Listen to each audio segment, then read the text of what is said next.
So we've been working with properties of functions. We were looking at increasing, where a function was increasing, decreasing, constant, maximum, minimum values.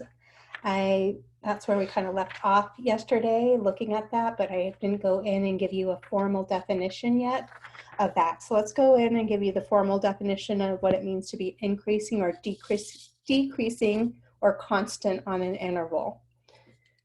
Okay. So we say that a function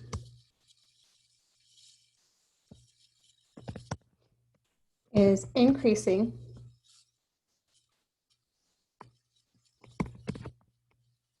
on an interval I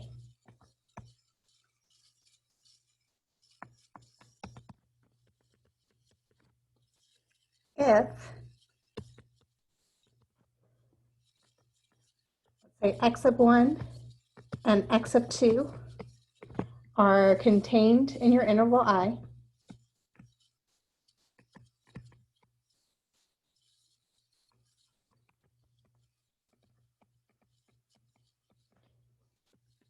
x sub 1, that number is going to be smaller than your x sub 2 value on that interval in I, and f of x sub 1 is less than f of x sub 2.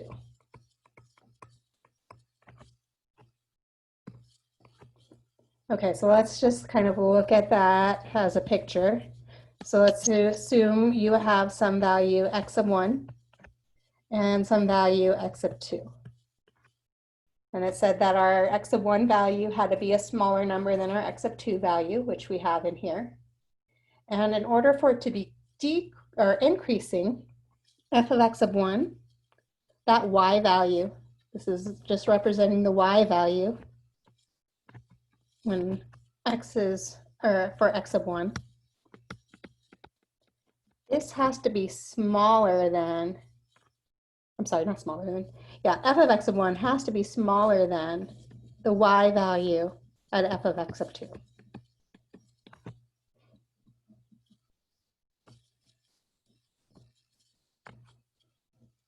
So this is increasing in between x sub 1 and x sub 2 because this holds true. So for a decreasing function, so it's decreasing on an interval I,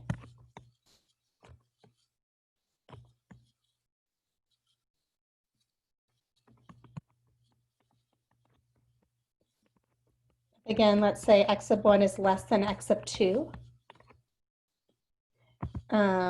And so in this case, the y value for your first point, f of x sub 1, it has to be bigger than the y value for the second point, f of x sub 2. So the picture, we have our x sub 1 value, our x value for x sub 1 is smaller than our x value at x sub 2. And our y value, which we say is f of x sub 1, this is bigger than the y value at f of x sub 2.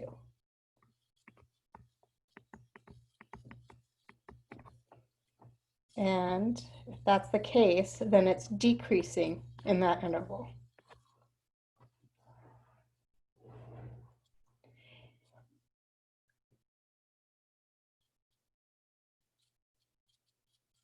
And let me just kind of put on the stipulation. And this is for any x sub 1 and x sub 2 in that interval I.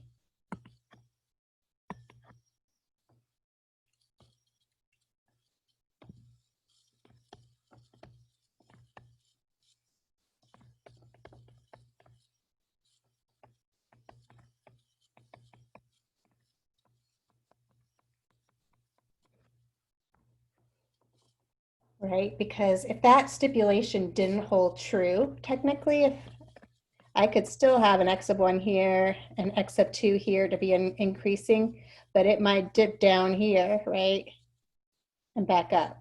So it's not strictly increasing if that happens. And so it has to be true for any value of x sub 1, x sub 2 that you choose in that interval I. And so that stipulation has to be there. And then we can say it's constant on that interval I.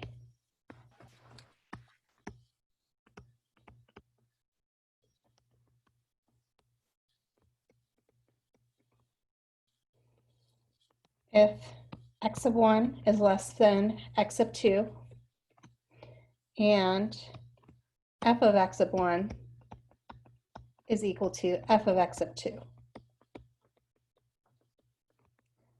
For all x sub 1 and x sub 2 contained in that interval I.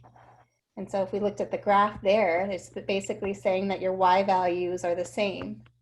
So we have some x sub 1 here, some x sub 2 here. Our y values are the same. And again, it has to be that it's for all values in that interval. And that means we have a horizontal line there.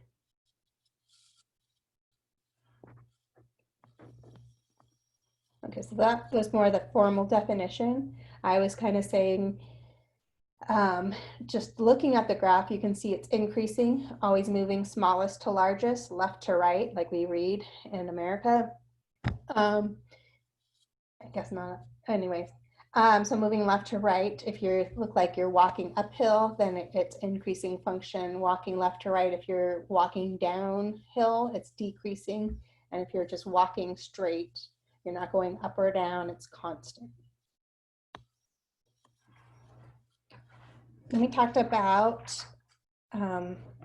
local maximum and minimum points. And there's also called absolute maximum and minimum points. So let me get into the formal definition of that.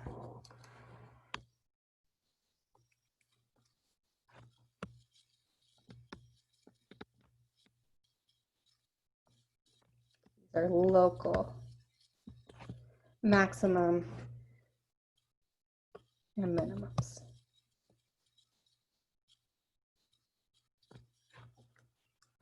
Okay. So if f is a function,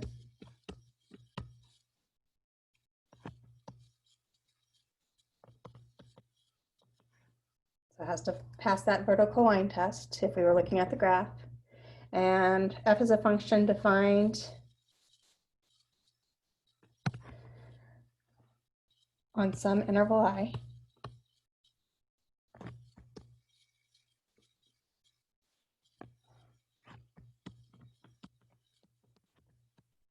And c is contained in that interval I.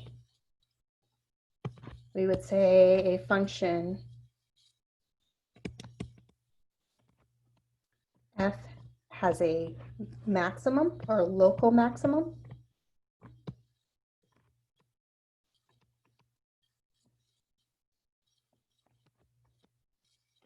at c if there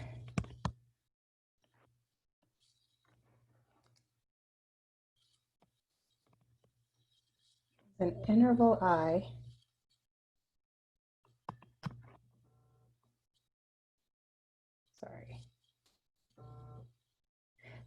so at C, if there's an interval in I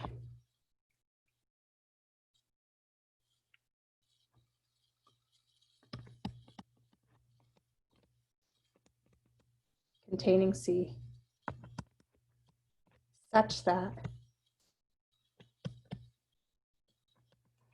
f of C is bigger than or equal to f of x for all x in an open interval I.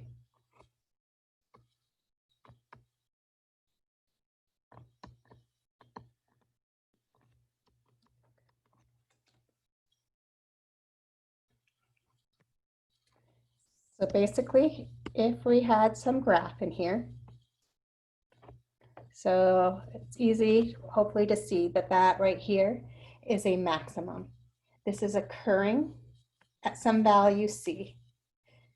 This is a function that I drew, and it's saying that we can contain I in some interval. So maybe just choose this. We can make it bigger or smaller if we wanted to. And any number that we chose, any x value that we chose in this interval, maybe call this AB, that value of C is going to be larger or equal to any of those other values we chose for x.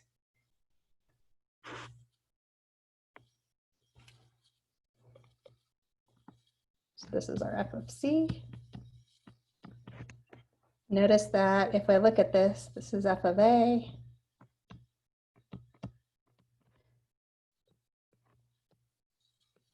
B is down here. Any value you chose, this is the largest. So same sort of idea for a local minimum.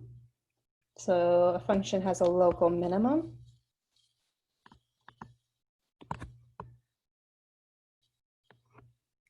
Oops.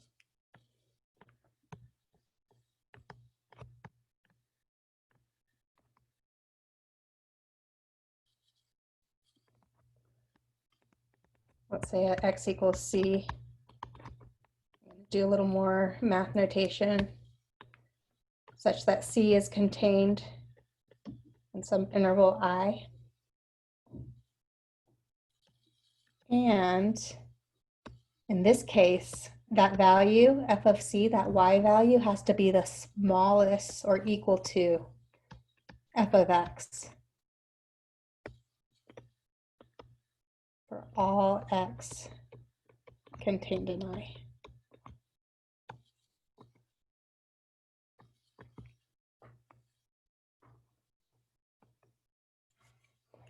So in this case here, we say f of C is the local max. So it's asking what that value is. It's the y value, but it's occurring when x is C. In this case, f of C is the local min.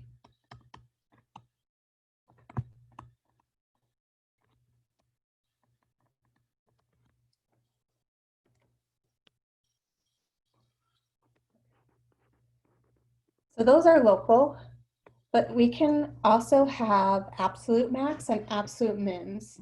And so basically we can extend or have some interval where we have multiple max and mins occurring. And the absolute max and the absolute min are going to be either the absolute highest point in there or the absolute minimum point in there. It's pretty much the exact same definition. So absolute max and absolute mins.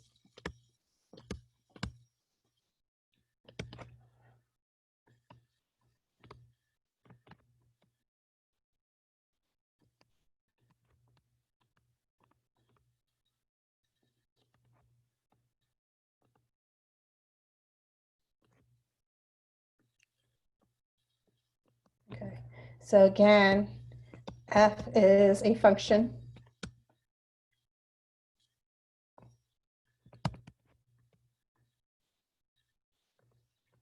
Defined on some interval I.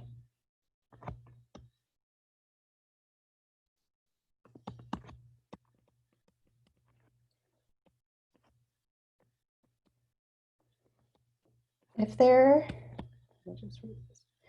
there's a number, they call it u, it that way, and I such that f of u is bigger than or equal to f of x for all x contained in I, then f is an absolute max at u, and the number f of u is the absolute max of I. So if there's a number u in I such that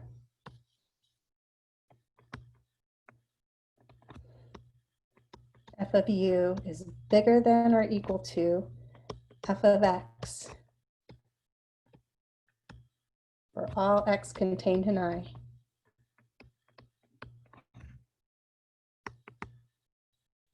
then f of u is the absolute max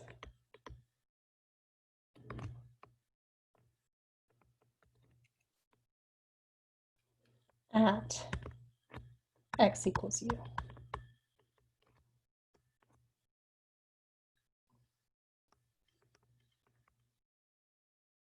Where if there is a number v in I,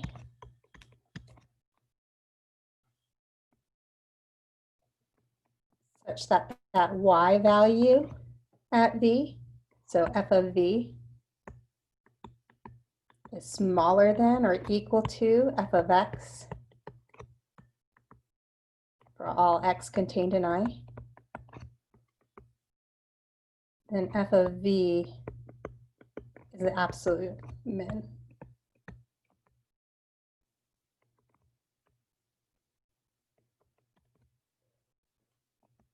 At x equals v.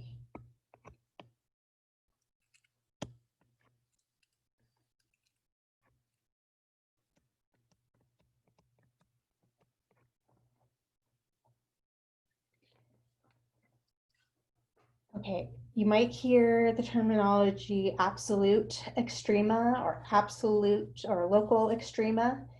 Extrema is just referring to absolute max or absolute mins or local max or local min. So local extrema. I don't know why my computer's starting to freeze.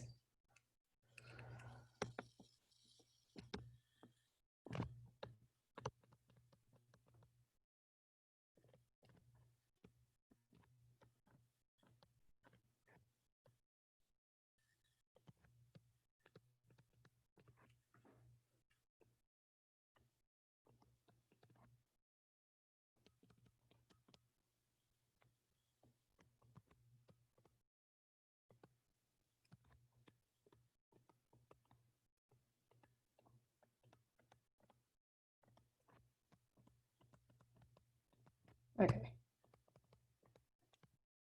So if they say, find the absolute extrema on this interval I, it's asking for you to find the absolute max and absolute min on that interval I.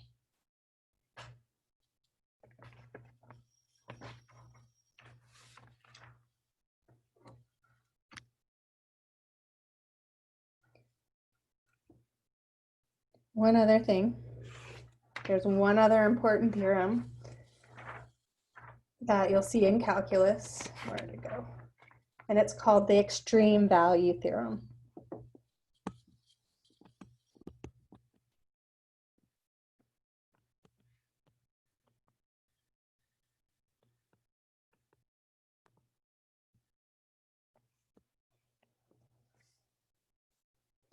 Basically, this says if f is a function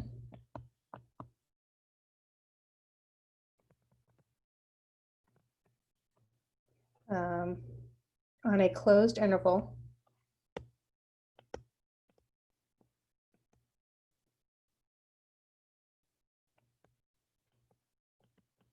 let's say that interval is from A to B, then f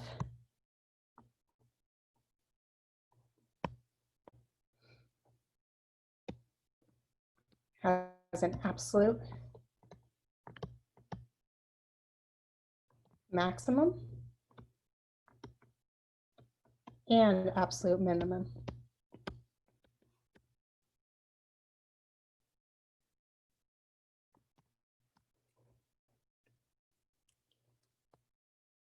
On AB.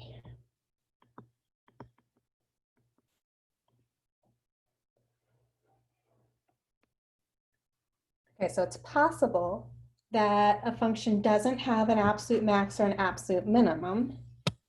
So for instance, let's just kind of look at this graph. Let's say a cubic kind of looks like this. So in this case, actually, there's no absolute max, absolute min. It's actually strictly increasing on this function.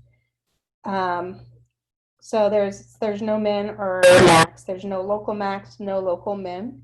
But if I decided to choose some closed interval anywhere on this picture, so let's say that this is A, and this is B. So now I've just closed this interval. And if I just looked at the graph in between this piece, right? Now it has an absolute maximum and it has an absolute minimum that occur here. And that absolute min is at A and that absolute max is at B.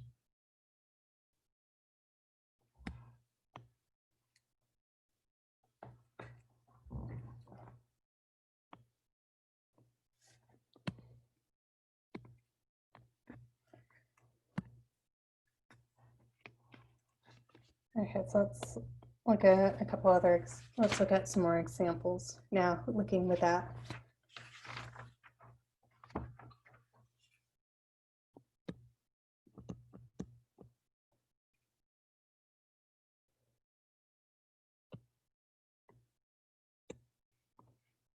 Okay, so let's say you had a point at -1, 1. You have another point at 0, 2. I have a point at 1, 3.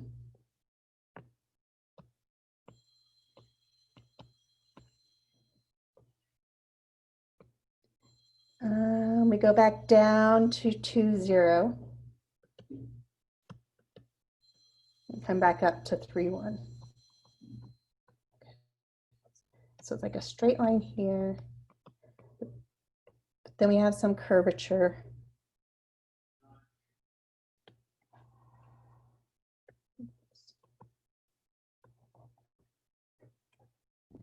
Okay, so for each graph of the function y equals f of x, find the absolute max, absolute min. If they exist, identify local max and local min, or local values.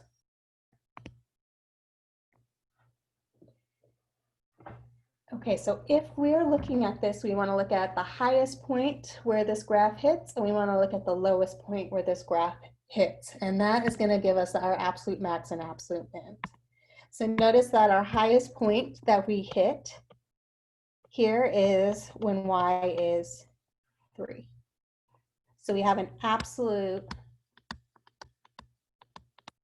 max of 3. And it occurs at x equals 1. We have an absolute min. Well, the smallest y value this graph hits is at 0. So we have an absolute min of 0.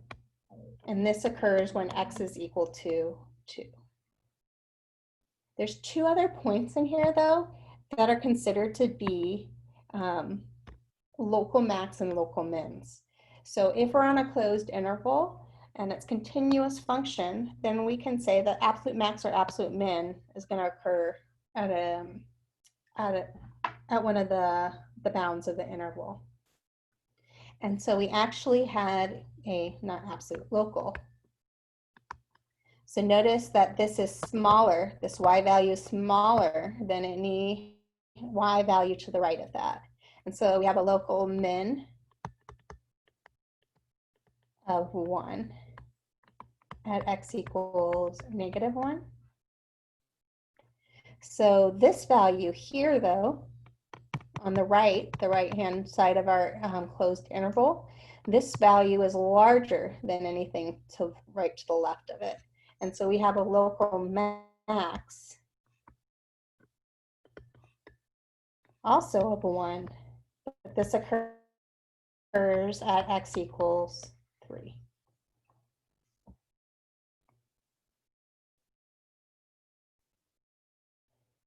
And so let's just kind of review a little bit more. So if it was asking, where is this graph increasing? Where is it decreasing? And is it constant anywhere? So where? So if I'm looking at increasing,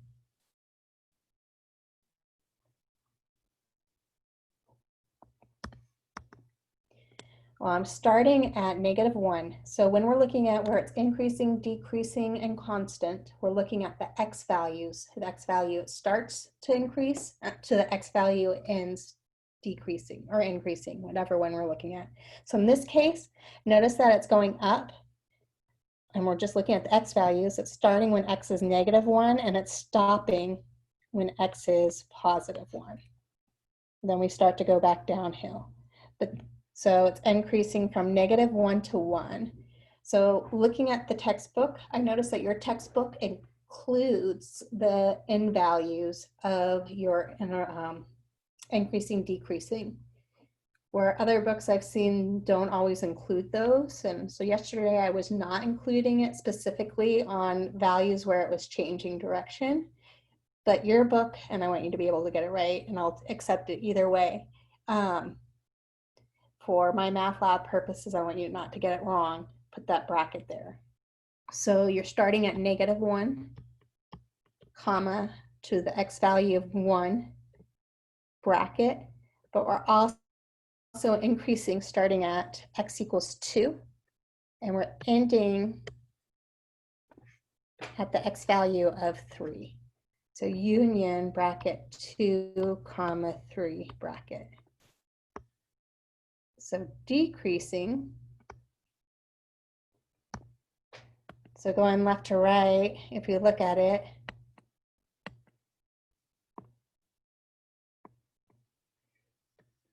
you're starting to go down when x is 1 and stop, you're no longer going downhill, no longer decreasing at x equals 2. So it's decreasing from 1 to 2.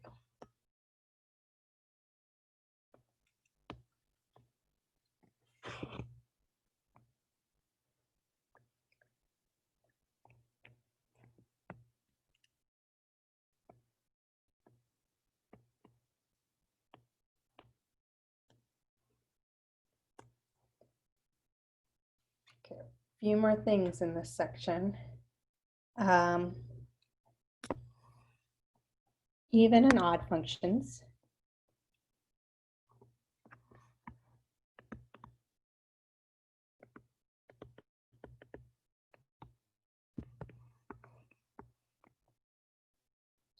So even functions, it by definition is considered to be an even function if the following holds true. If you can plug in -x wherever you see an x, and you get back your original equation f of x. So I don't know if that kind of sounds familiar to what we were talking about last week.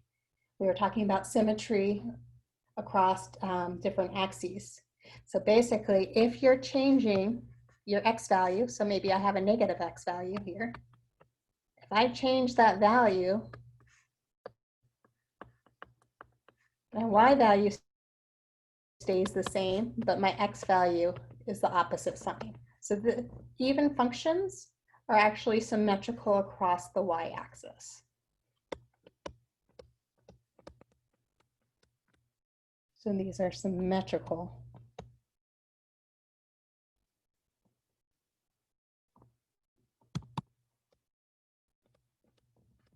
Across the y-axis.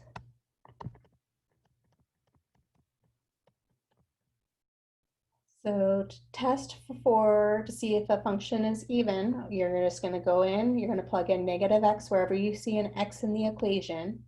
And if you can simplify it and it looks back like the original equation, you know it's an even function.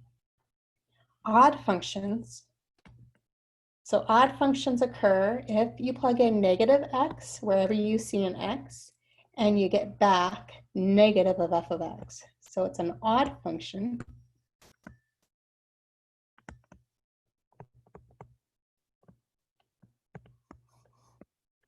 So f of -x is equal to negative f of x. So basically, if you plug in a negative x value, maybe right here.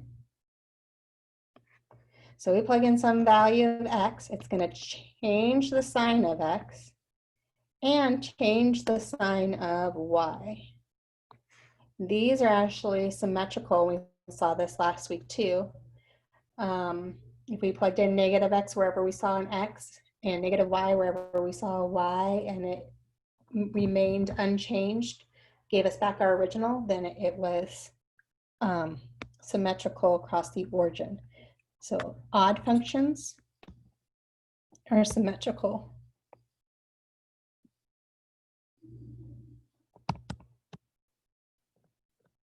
across the origin.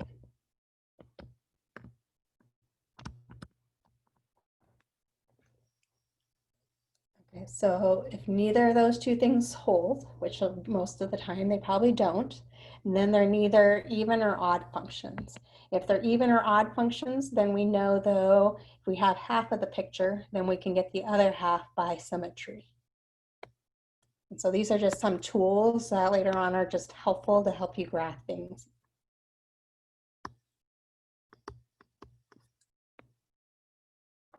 So looking at the following, g of x is equal to 10 minus x squared. Is g of x even, odd, or neither?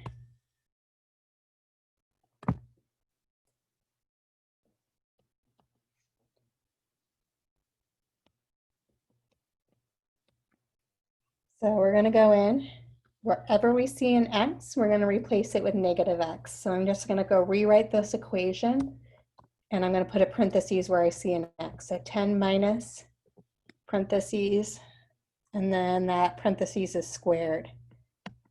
We're looking for negative. So plugging in negative x wherever I saw an x, we can simplify this a little bit. And so we have, this is equal to 10 minus, well, negative x times negative x is actually positive x squared.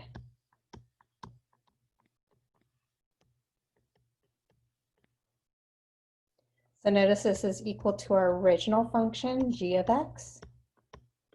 So g of negative x, or g of x is an odd, I'm sorry, g of x is an even function.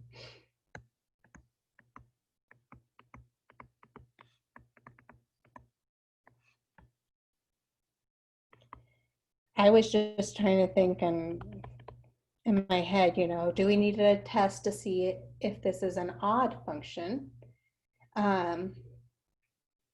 Even though we know that it's an even function.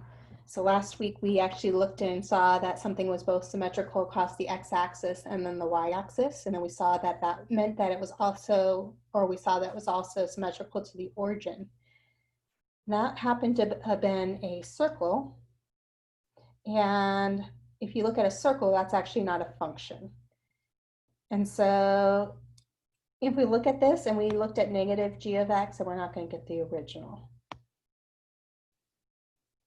Or we're not going to get f of negative x.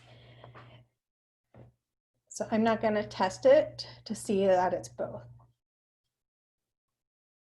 Okay.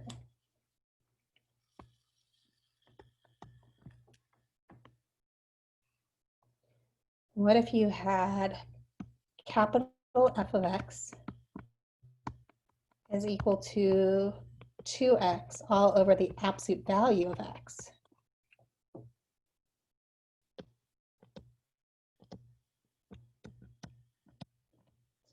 Even, odd, or neither?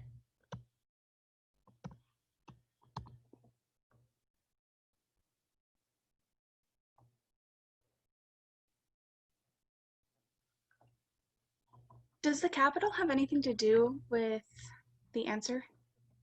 No, so it's just defining it as a different function than little f of x. We do need to be careful though, once you get into calculus, a lot of times that capital F is denoting an antiderivative versus a derivative. So, okay. But you're right. So no, it's just, that's just the name of that function. And okay, I could have called it little f of x. So we have a kind of a problem because of that absolute value sign. It really kind of depends on, right, your value is negative or positive. If I looked at this without the absolute value sign, so let's say we had an x value which was bigger than, which has to be bigger than 0. Because I know at 0, I would divide by 0, it's actually undefined, or anyways. So x is bigger than 0. This would be the same thing as 2 times x over x, right? Because if I took an absolute value of a positive number, it's just the same thing as that number. Where if x was less than 0, if I plugged in a negative number, well, this would still be 2x. But if I plug a negative number in here, well, an absolute value of a negative number is positive. So to denote that, I would say negative x right here.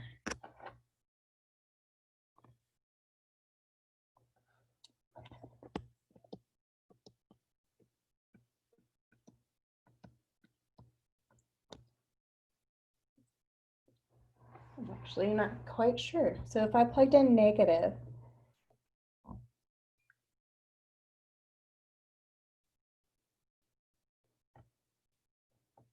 okay.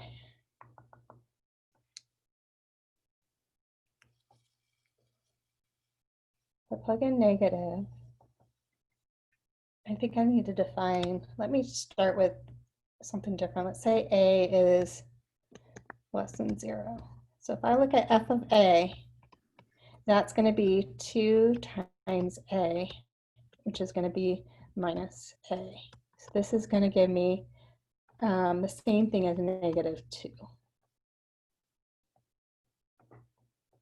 If I look at f of negative a, well, if a is negative and I plug in the negative of the negative, that's positive. So that would give me 2 of negative a all over negative a, which is 2.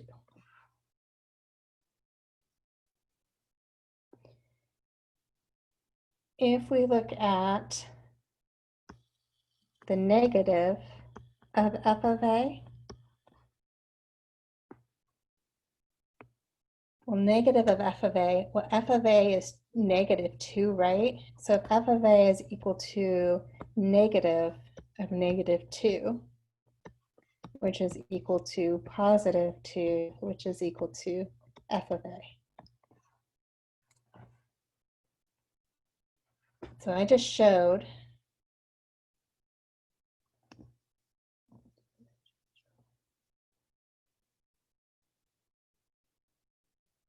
negative f of a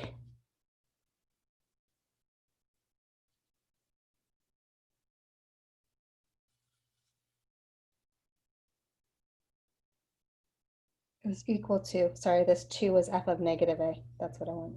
That's where I'm off.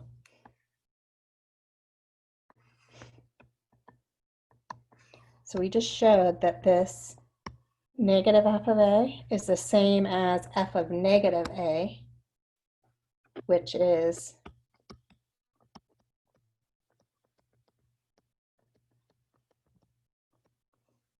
means it's odd.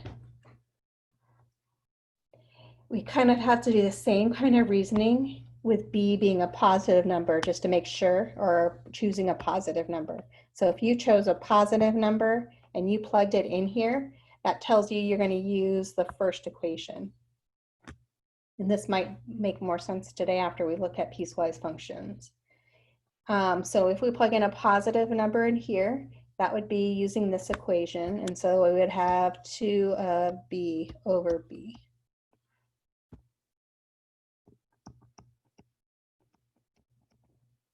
Which is equal to 2. Where if I looked at f of negative b, this is equal to 2 of negative b all over, well, if b is positive and I take the negative of a positive number, it's negative. So that tells me now I need to use this second equation. And so 2 times x is negative b minus a negative b. So this is equal to negative 2b over positive b, which is equal to negative 2. So f of b does not equal f of negative b. F of a did not equal f of negative a, so we excluded that that was even. But you can see that negative f of b, which is equal to the negative of 2, this is equal to this f of negative b. So when b was a positive number and we plugged it in, we found that negative f of b equals f of negative b. So it's odd. So therefore, f of x, capital F of x,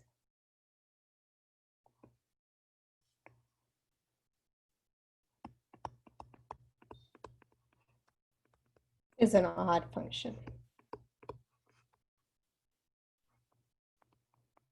When you did f of negative a, Yeah. were you supposed to put in an extra subtraction sign underneath? Yes, because, let me see. Because you did it for the f of negative b, but not for f of negative a. Because f of negative a, that would have made that a positive number. Okay. And so when I plug in using a positive number into my thing, I would have to plug it into this equation. Okay. And so that's how I get that. Okay.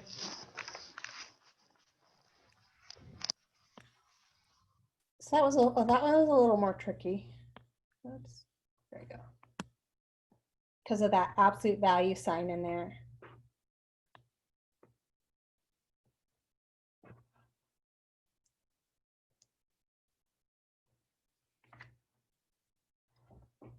Okay, so I noticed that there's a couple things in this book I really like. And I wanted to show you yesterday, but then I was thinking, oh, I don't have enough time, but this book shows it, so I am so excited. So that difference quotient that we started talking about yesterday, let me just remind you what it was.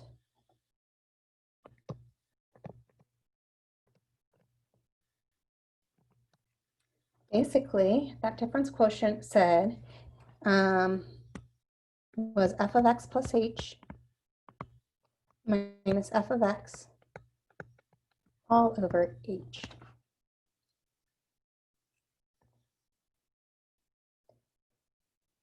Let's think of this as a slope. So I'm going to kind of show you this. So let's say that you have a point. I'm just going to call it x f of x.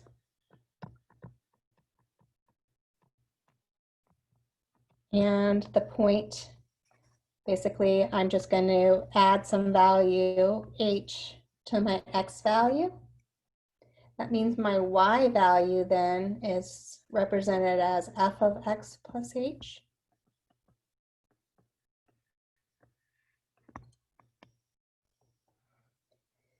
If we wanted to find the slope between these 2 points,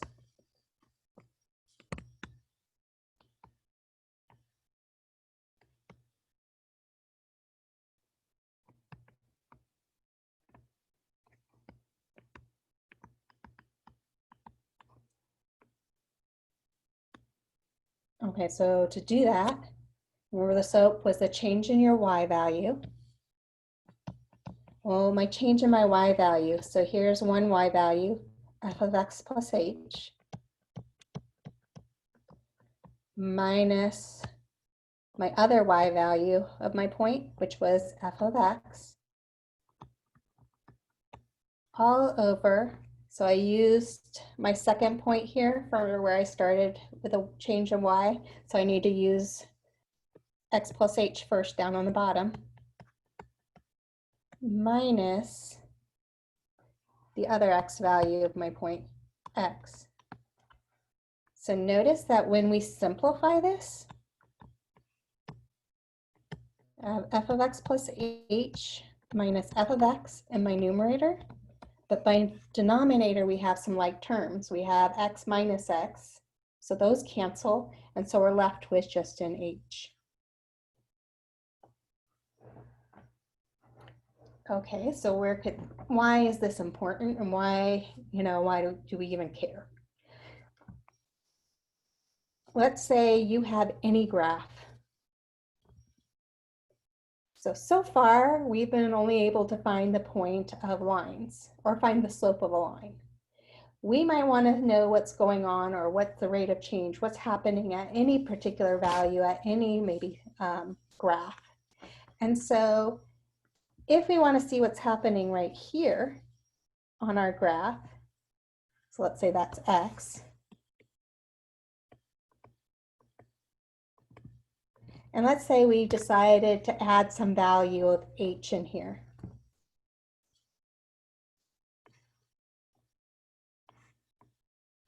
So right here, this would give me to my x value now of x plus h. Okay, so if I went up on my graph, I hit a point right here. So if I'm looking at the line that joins those 2 points, that's not a very good line.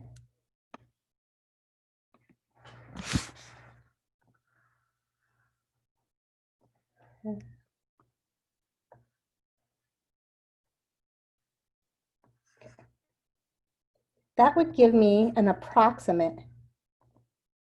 This is the average rate of change between these 2 points. If we summed up all these values, these points, and we took the average rate, this is the average rate of change. But if we can shrink that h value, that number that we added to x, we keep on making it smaller and smaller and smaller, we would start to get a better, accurate picture of the rate of change that is actually happening right at that x value. Anyways, so that's kind of what you're doing in calculus. We're trying to find, and it's called the derivative, we're trying to find the derivative or the rate of change at particular points on any function. Okay, so the average rate of change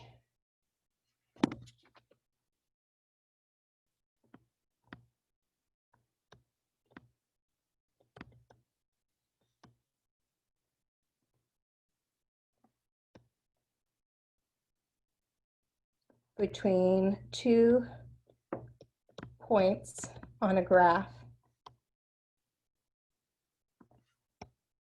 of f of x, let's say between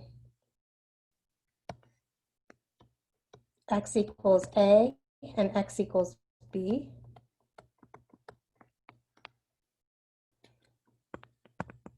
is given by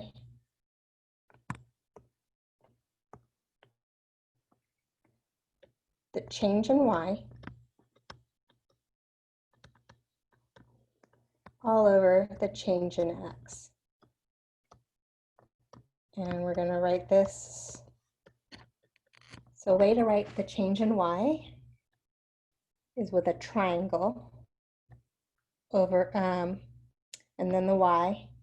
Change in x, symbolically, we can write that with a triangle and the x. Basically, all this is looking at the difference of my y values, so f of b minus f of a, all over the change in my x values, b minus a.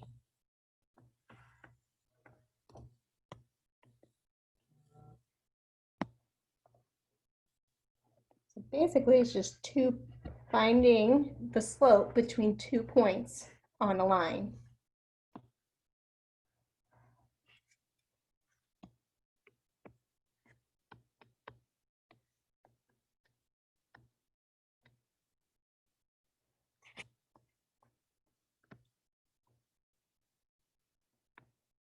So if this was here, this is my f of a.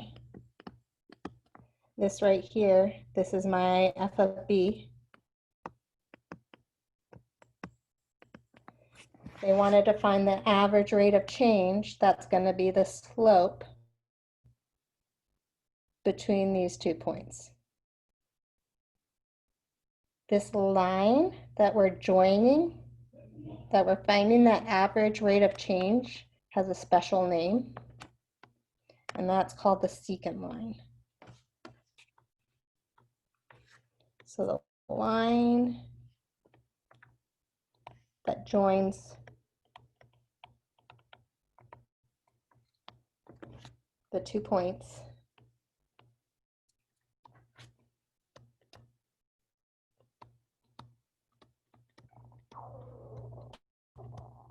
is called the secant line.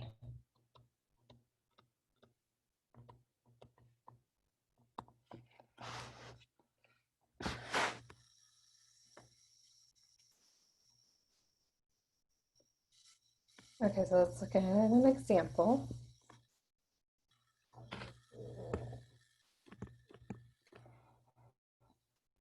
And so let's say it says h of x, you're given, is equal to x squared minus 2x.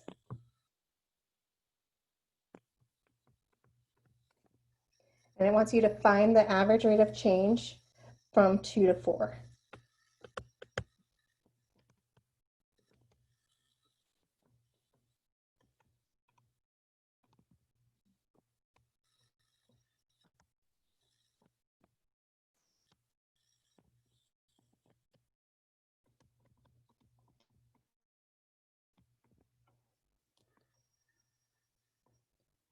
Okay, so we need to figure out what that point is at x equals 2, and we need to figure out what the point is at x equals 4.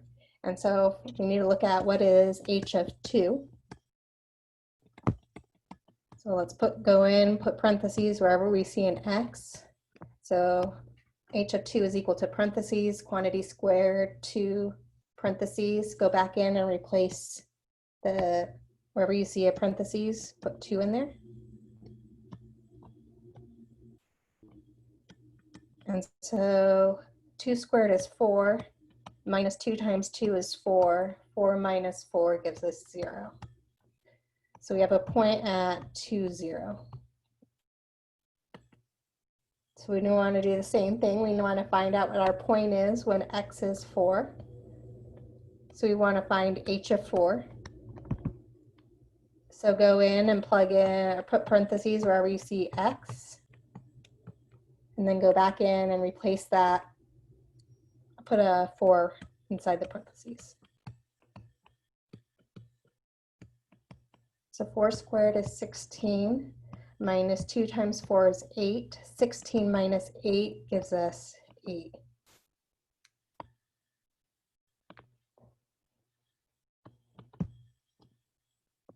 And so we have a point then at 4, 8.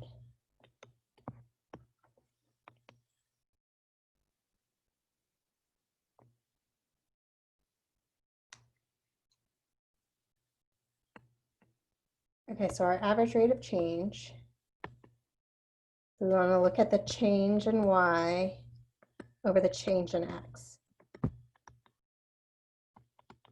So the change in our y value, we're going from an 8 in y minus 0 for y, all over x from 4 minus 2.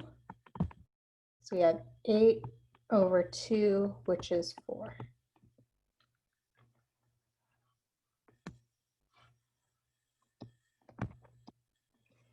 So when we're trying to talk about this and we're talking about problems, it's really helpful sometimes to keep this as a fraction.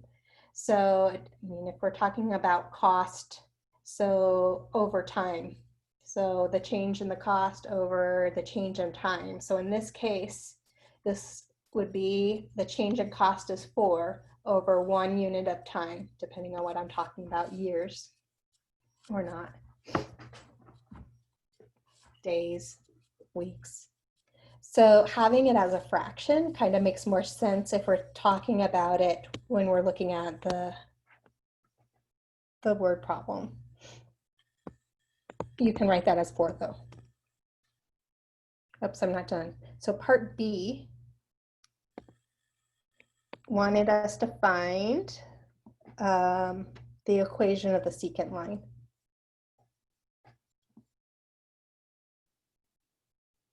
At 4, wait, here it is. Let me not guess, let me just read it.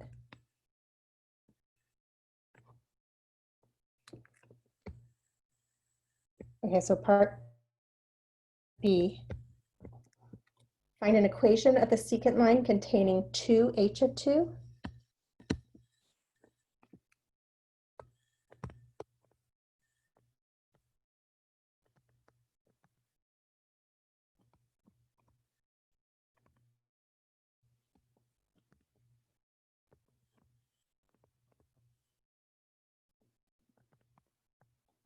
2h of 2 and 4h of 4.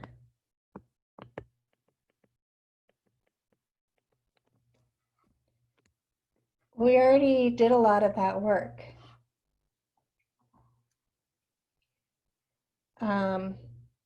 We already have those points. We saw that we had a point at, what was it?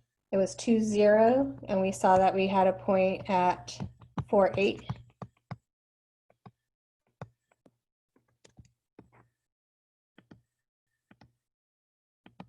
We just found the average rate of change between those 2 points.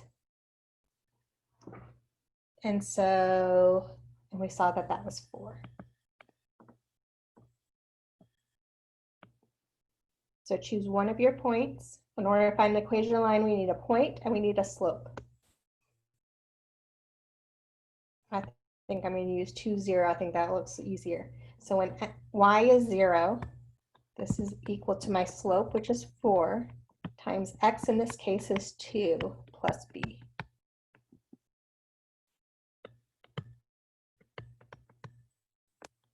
Just trying to figure out what b is so I know my equation of the line. So I have 0 is equal to 8 plus b. Get b by itself, subtract 8 on both sides. And so now that I know what b is, I know what my slope is. I know the equation of my line. So it's y is equal to my slope 4 times x plus b minus 8.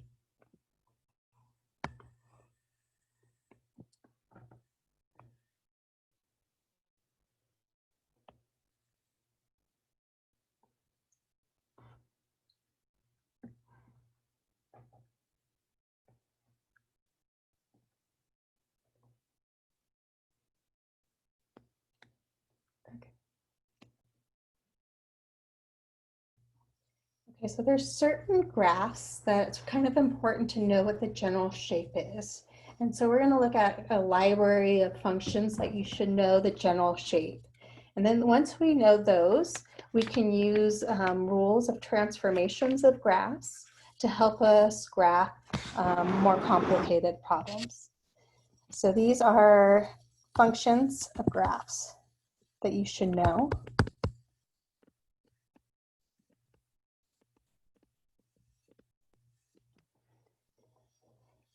Basically, you should know your constant function.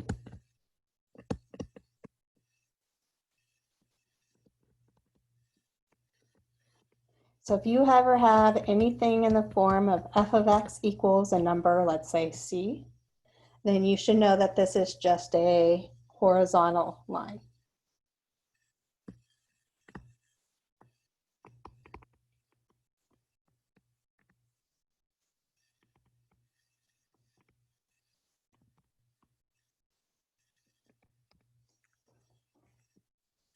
We have the identity function.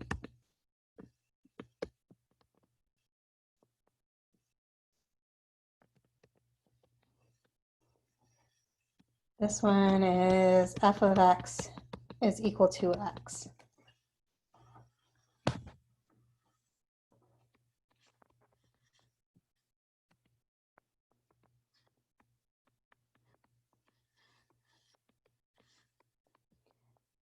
So we should know that that is just equal to a line. And that line is a diagonal increasing through the origin.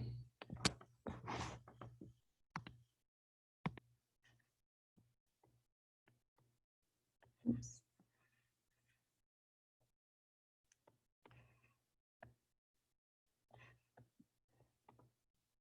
Whatever x is, y is the same number. You have your square function.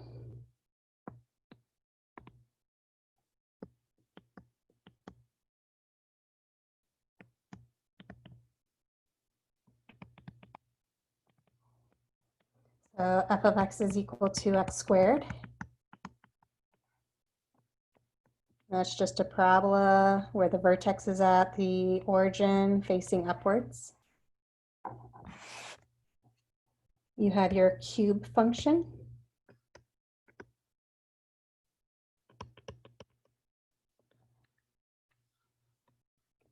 This is f of x is equal to x cubed.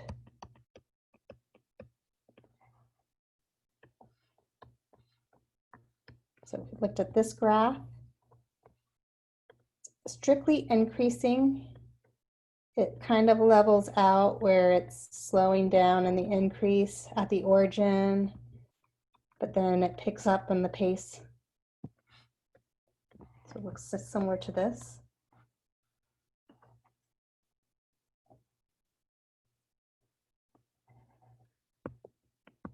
The square root function.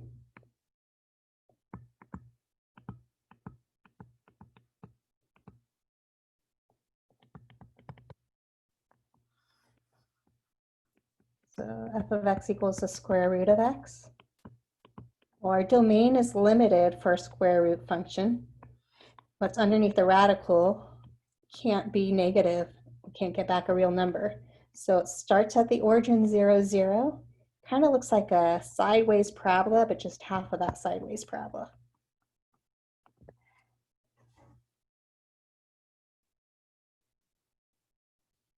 You have a cube root function.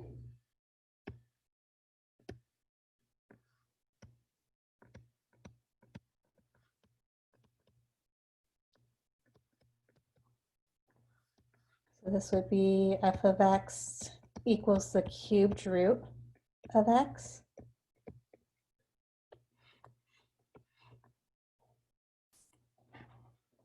So this one is more kind of, it's strictly increasing, it's more level, and as I get closer to the origin, it actually gets steeper. But then it kind of increases, but it's leveling out. It's not increasing as fast.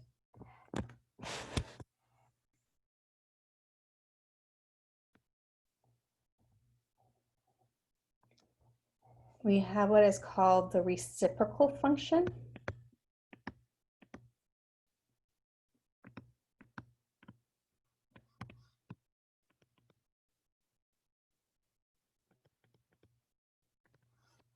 This is f of x is equal to 1 over x. Well, it's undefined here. X cannot be 0.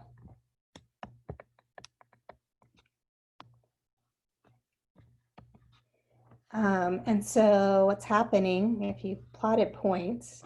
Well, if we plotted a negative number in here, that's really absolute value was really large of that negative number. 1 over a very large number goes to 0. And so basically we have this asymptote, a horizontal asymptote. We'll talk about more about asymptotes later in this course. That is on the x-axis, and we have a vertical asymptote on the y-axis. So it kind of looks like this. It's in the second quadrant. Actually, sorry, that's below the x-axis.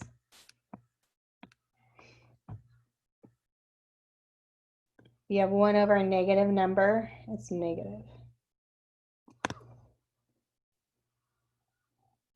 So something like this. And that's actually in the third quadrant. In the first quadrant, it looks like this. So like if I was putting in a number close to 0, So for instance, 1/2, 1 over 1/2 is 2. 1/3, 1 over 1/3, a smaller number is 3. 1 over 1/4, 1/4 is smaller than 1/3 is 4. So as I'm getting closer and closer to x equals 0, this is blowing up. It can never hit 0. That's a reciprocal function. We're almost done. One more that you need to know is the absolute value function.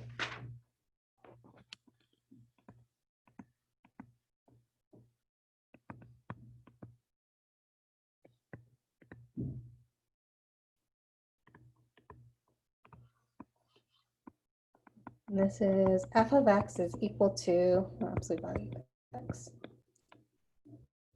So if you were to graph this, this is like a V shape where the vertex point is at the,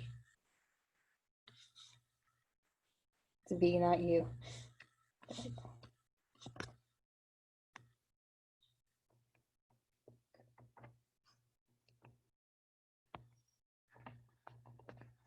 Okay, so from that we are going to know general shapes of what the graph should look like, and so plotting points, we know which should come out to look like.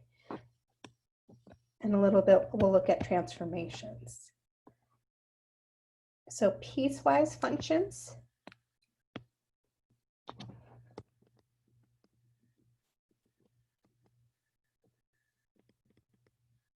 Piecewise is one word.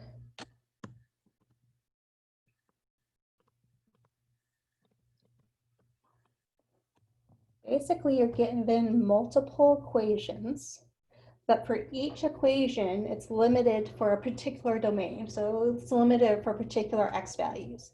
So depending on what x value are you using, depends on which equation you're going to plug it into. So piecewise equations have multiple equations.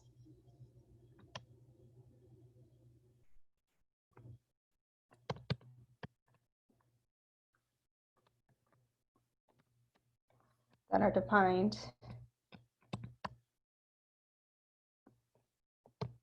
for particular x values.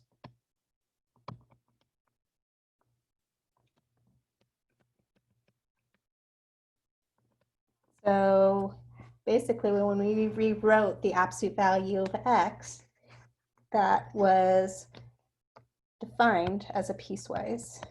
So if f of x equals the absolute value of x, we had said f of x could be defined as the following. By definition, it's equal to just the number x if x is greater than or equal to 0, or it's equal to negative x if x was smaller than 0.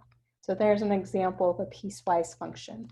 Depending on what value you're plugging into your equation, depends on which equation you're going to use.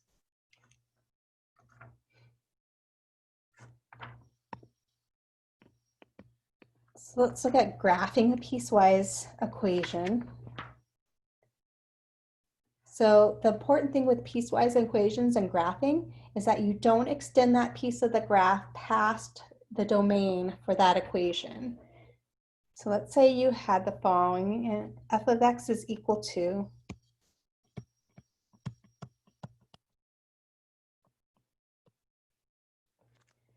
negative x plus 1 if x is between -2 and 0, including -2 but not including 0. So -2 is less than or equal to x is less than 0. Let's say it's equal to 2 if x equals 0, and it's equal to x plus 1 if x is less than or equal to 0. Sorry, if x is, x plus 1 if 0 is less than x is less than or equal to 2. There we go.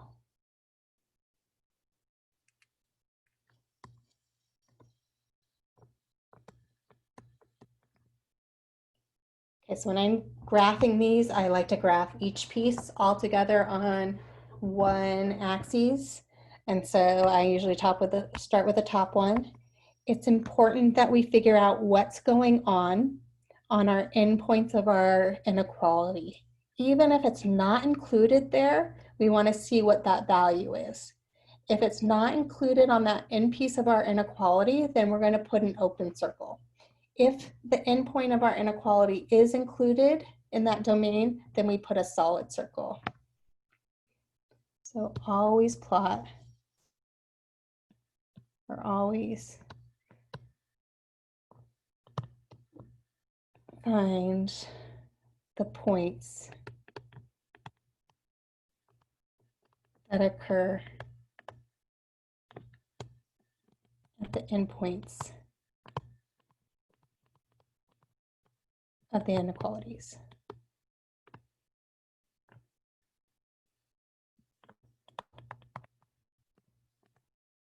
Use an open circle if it's not included.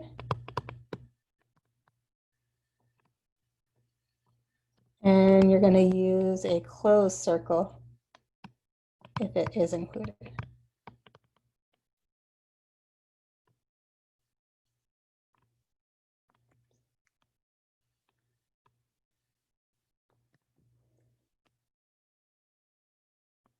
Okay, so let's look at the first equation. So the first equation, you should know that it looks like a line. I'm going to plot points. I'm going to define my graph y is equal to negative x plus 1 here. So I know negative 2 is one value of this inequality. It's the left value. So if I plug in negative 2, where I see an x in this equation, I have negative of negative 2 is 2. And 2 plus 1 gives me 3. So when x is negative 2, y is 3. Close circle. I know it's a line, so basically I could just join those 2 points. So if I just found out what the other value was at that end point of the inequality, so let's plug in 0 wherever we see an x. I have negative of 0, 0, plus 1 is 1. And this is an open circle. Okay, so let's just graph that piece. And we cannot extend past x equals negative 2 and x equals 0.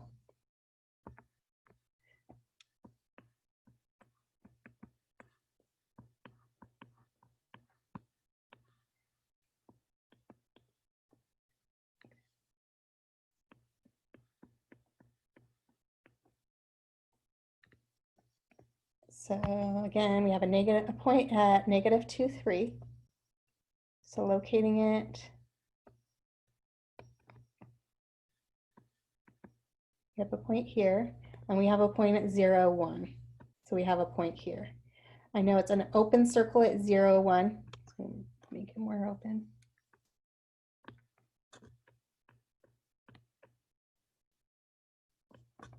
And it's a line.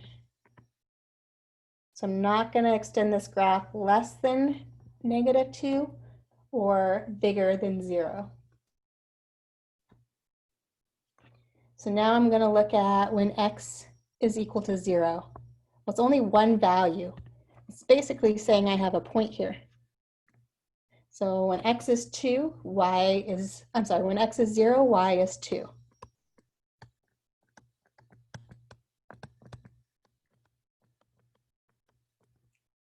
When x is 0, y is 2. So I just have a single point here.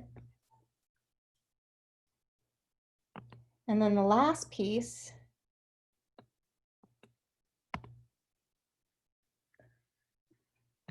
is x plus 1. So let's plot it. So we have x, y equals x plus 1. And we want to see what's happening on our end values of our inequality, even if it's not included. So at 0, plugging that in for x, we get y as 1. This is going to be an open circle. And the last value for this equation is 2. So if I plug in 2 here, I get 2 plus 1 is 3. This is a closed circle. So plotting this when x is 0, y is 1. This is an open circle right here. Same open circle as the green piece. And then I have a point at 2, 3.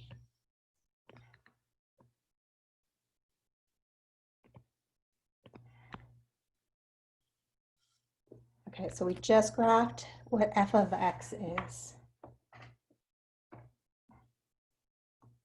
If it asked you what is the domain, so part B,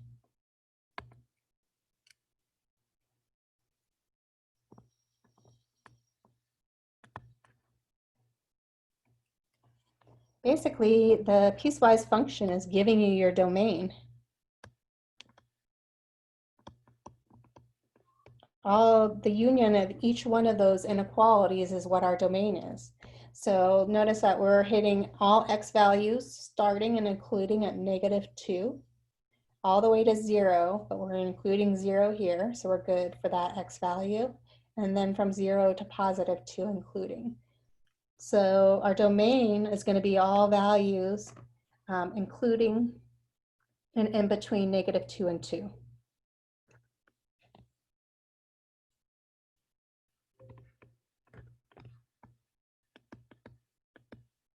It's -2 to 2.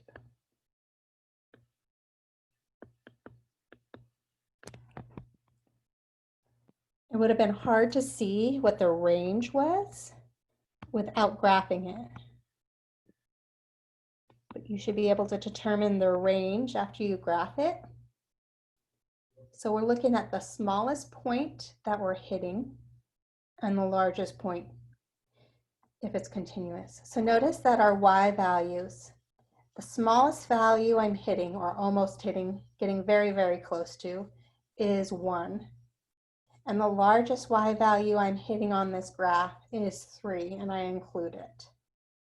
So I hit all the numbers in between, but not including 0 and 3, but including 3. Sorry. Y is 1. I think I said 0. X equals 0, but my minimum is 1. So the range is 1, not including.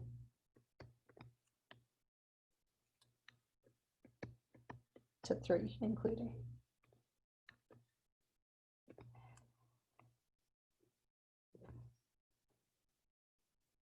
We could do increasing and decreasing. It's decreasing x values. When increasing and decreasing x value, it starts at -2. I personally would put a parentheses here because this is an open circle. So decreasing, the start value where it's going down is x equals -2, stopping at x equals 0, getting close to it. It's increasing.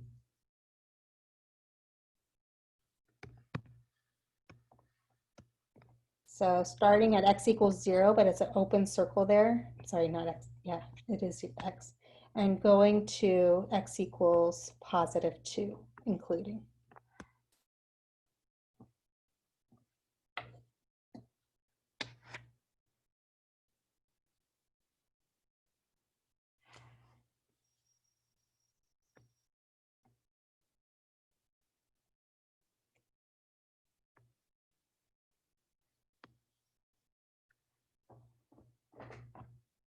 Okay, so let's look at the following. Actually, one other function you guys need to know is your greatest integer function.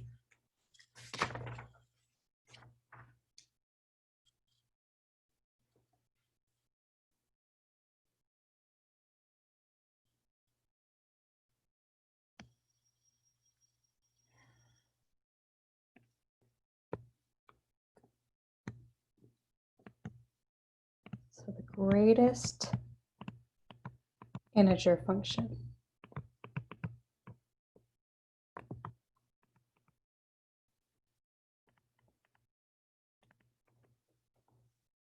This is defined, let's just call it f of x is equal to, your book has it as int, parentheses x. And this is equal to the greatest integer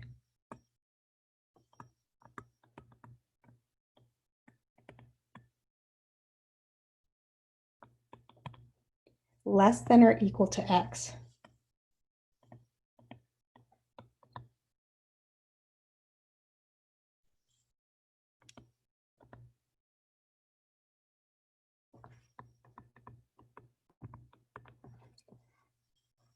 Okay, other books denote that greatest integer function kind of with like a double bar bracket.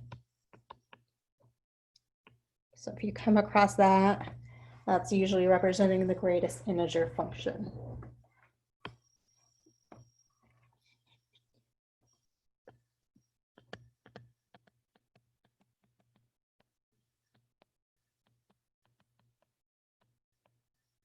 Let's plot some points. Well, it depends on if x is an integer or not. The y value is always going to be an integer.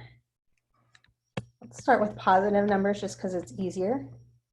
So if x is 0, well, it's an integer, so the greatest integer is going to equal that, which is 0. But let's choose a number between 0 and 1. 1 is the next integer. So if we did 0.1, this answer has to be an integer that is less than the greatest integer that is less than 0.1. Well, there's lots of integers that are less than 0.1. We have 0, we have -1, -2, but it wants the greatest one that's less than this. And so the greatest integer that's less than 0.1 is 0. So any number you gave me that falls in between 0 and 1, we're going to get back 0. So 0.5 is 0, 0.999999999 is also 0.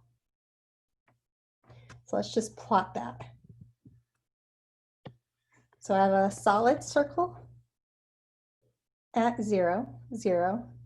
And then here at 1, I have it, everything is shaded. I get back 0 here. But when I plug in 1, well, 1 is an integer, so the greatest integer is equal to 1. So I actually have an open circle here at 1, 0, but when x is 1, I have a solid circle.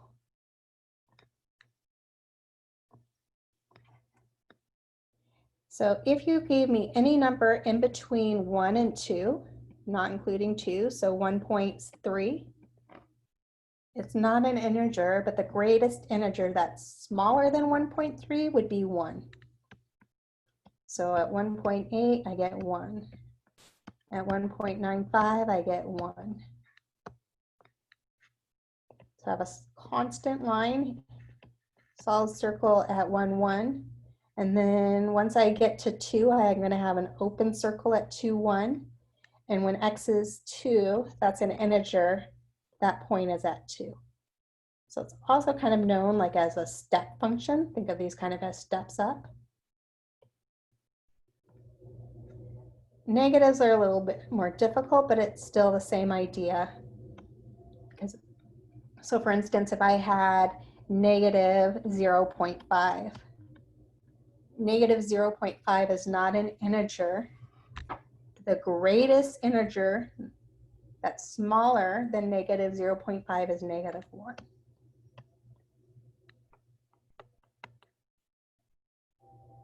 At negative 1, though, that is an integer, I would have negative 1.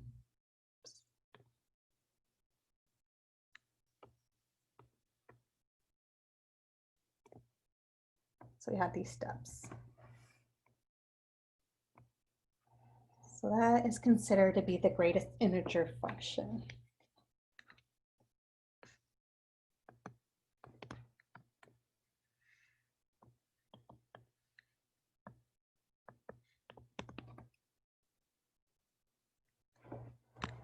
So if I wanted the range are going to be all integers.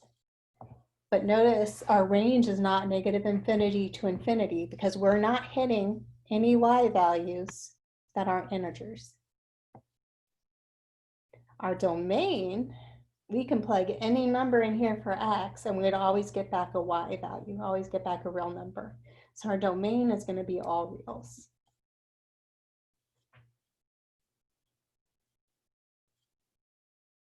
Okay, so this is a great place to probably take a break.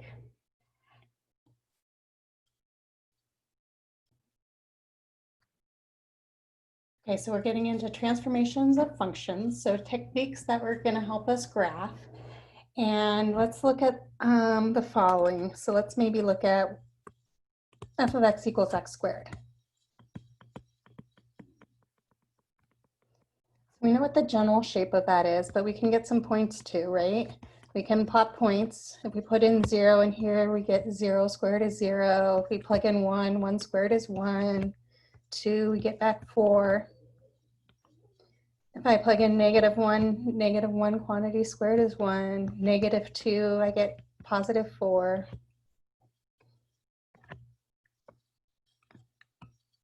This is an even function. It's symmetrical across the y-axis because f of -x is equal to f of x. If I plot this, I get 0, 0, 1, 1, 2, 4.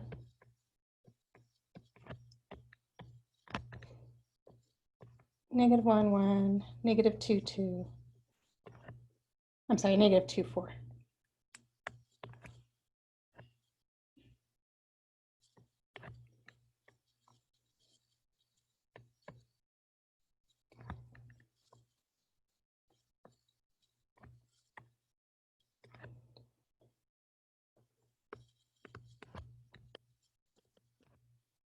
So from here, let's say we want to graph g of x. And let's say g of x is just x squared plus 2.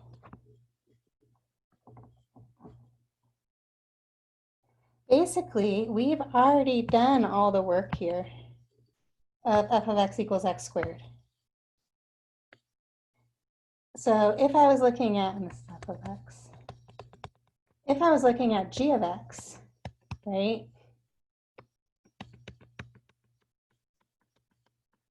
and I plugged in 0, I would first square my 0, which I did here, 0, and then I would add 2. I would get 2. If I plug in 1 here, I already did the work where I squared 1, I got 1. Now if I add that constant 2 here, I get 3.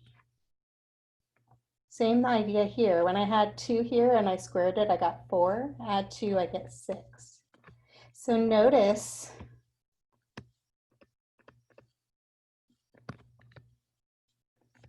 this is just f of x plus 2. Or if we're looking at points on f of x, and we wanted to look at the points of g of x, all you're doing, our x value stayed the same in each case, but all we did was we added 2 to our y value.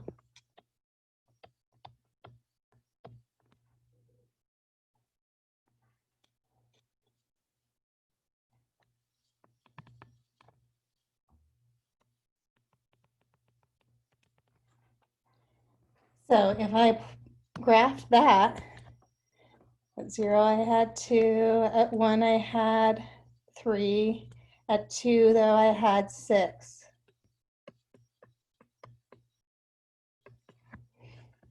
At -1 I now have 3, here we have 6.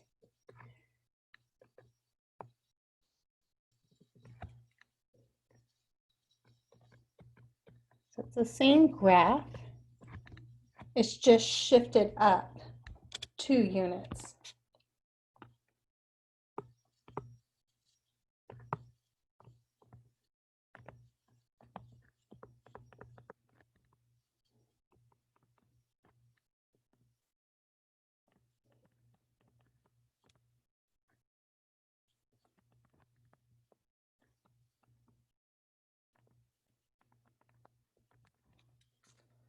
And so same sort of idea. If I had subtracted some number from this x squared, instead of affecting my y value by going up, I would instead affect it by shifting that y value down.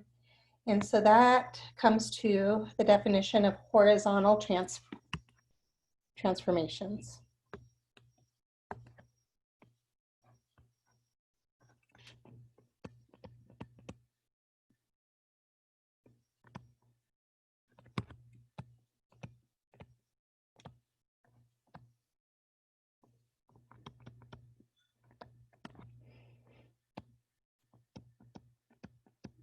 If you look at f of x plus k, let's define k to be positive.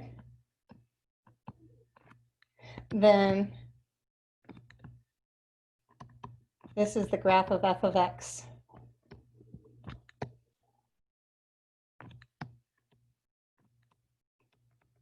Shifted up k units.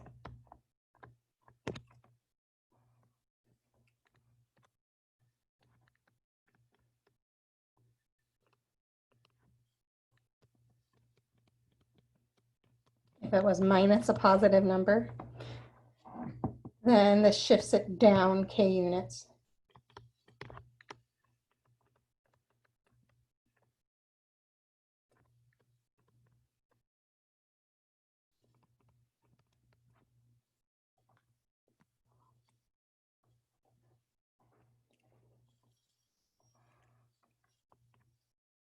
Now let's see what happens to that graph again of f of x, but let's this time change it. So we had f of x was equal to x squared. And now let's look at g of x, or maybe let's call it h of x. H of x. Let's say instead of adding a number or subtracting a number outside of the square, we added it or we subtracted it inside and then squared it. So maybe let's say plus 1 inside here. So let's see what happens. Let's kind of just really quickly list again our points that we had for just f of x equals x squared. So 0, 0 is a point, 1, 1, 2, 4, 3, 9 we didn't have, but is a point, negative 1, 1, negative 2, 4.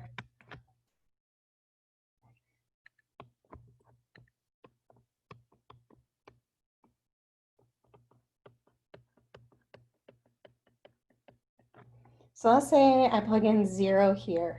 If I plug in 0, I actually have 0 plus 1, and then I square it because of order of operations. And that's 1 squared, which is 1. If I plug in 1 here, I get 1 plus 1 is 2. 2 quantity squared is 4. If I plug in 2, I get 2 plus 1 is 3. 3 squared is 9. Let's do negatives. If I plug in negative 1, though, negative 1 plus 1 is 0. 0 squared is 0. And negative 2 plus 1 is negative 1. Negative 1 squared is 1. So let's actually just graph those side by side and see what's happening.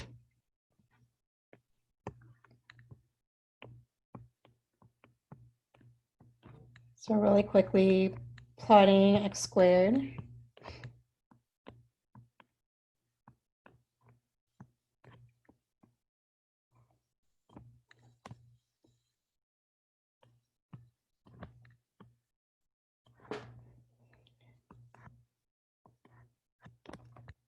And now graphing h of x. So at 0, I have 1. And at 1, I have 4. At 2, I have 9. Up here. At negative 1, I have 0. At negative 2, I have 1.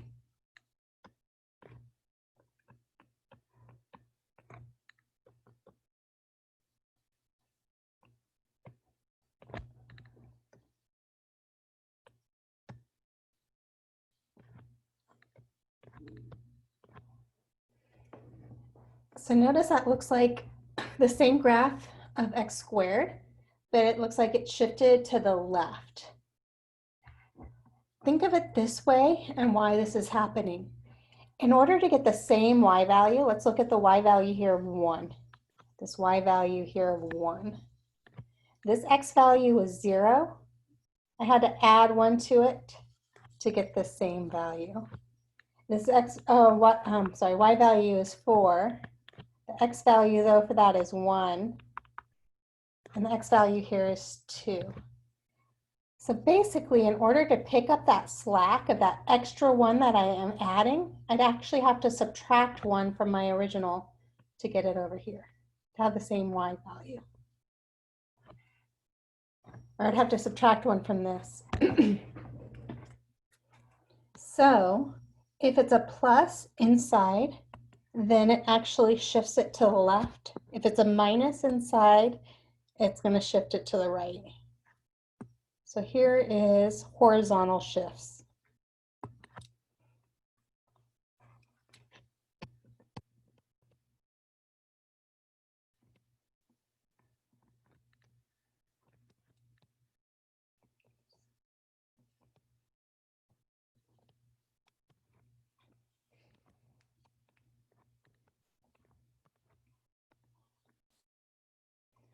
So if k is bigger than 0, if you have f of x plus k, this shifts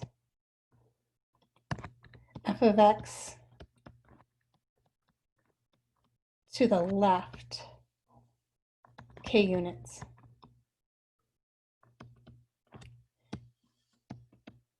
I have f of x minus k inside the parentheses. This shifts f of x to the right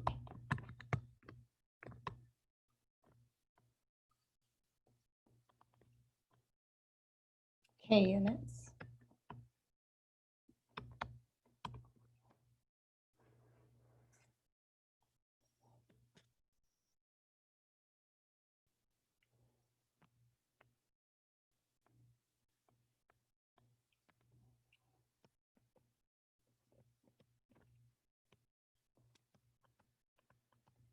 So you might have remembered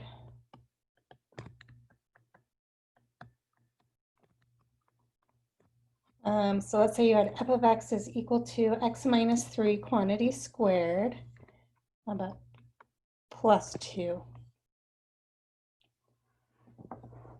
So you may recall before that this is actually the form of a quadratic equation in vertex form.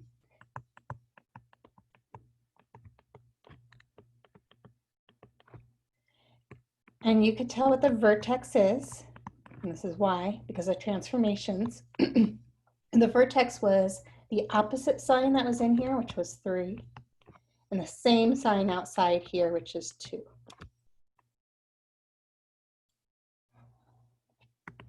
The number outside tells us what we're doing, shifting up 2 units. And the x value, this is telling me that I'm shifting to the opposite when it's inside the parentheses. This is to the right 3 units.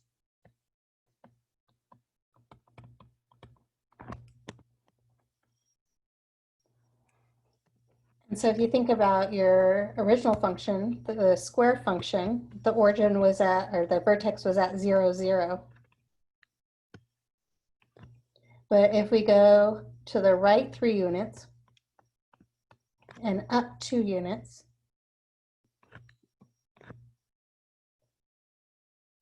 here's our new vertex.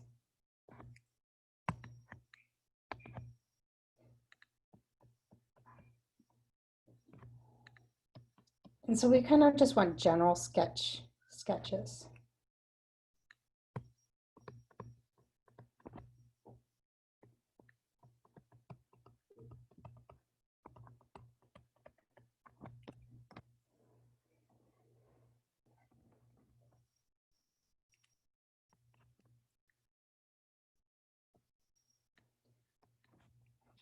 So if you had, let's say, let's pull some out.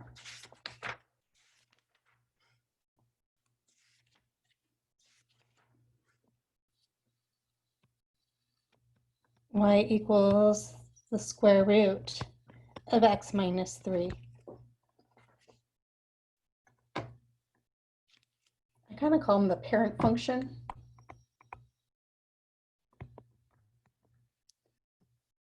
Some books call that, I didn't see it called that in this book. But the parent function in our case is the square root function. And so we can think of it as maybe f of x equals the square root of x. We talked about the general shape was this kind of halfway on its side parabola.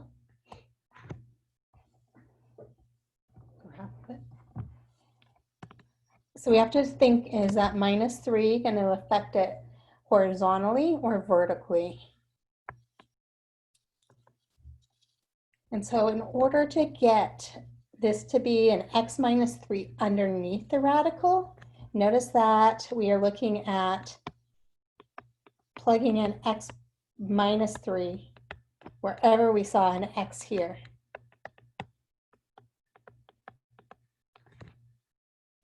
And so it's inside, so it's opposite. And so we're going to shift it to the right 3 units.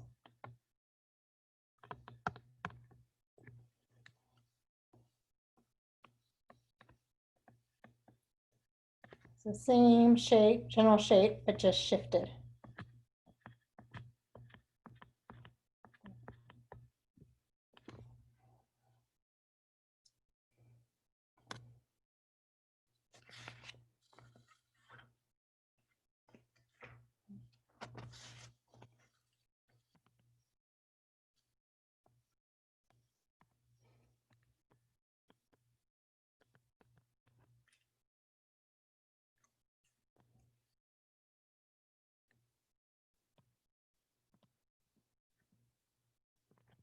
So if it wanted us to graph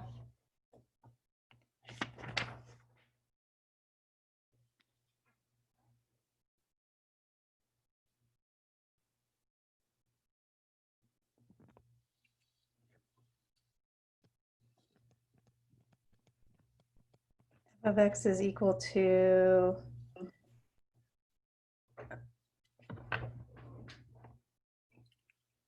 here we go.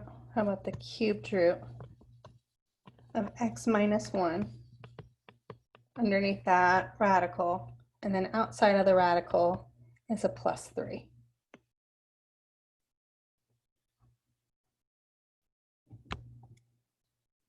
Okay, so our parent function, or the function that we can do transformations on, is y is equal to the square root of x. Or maybe call it g of x, so I can just show you what we're doing to it.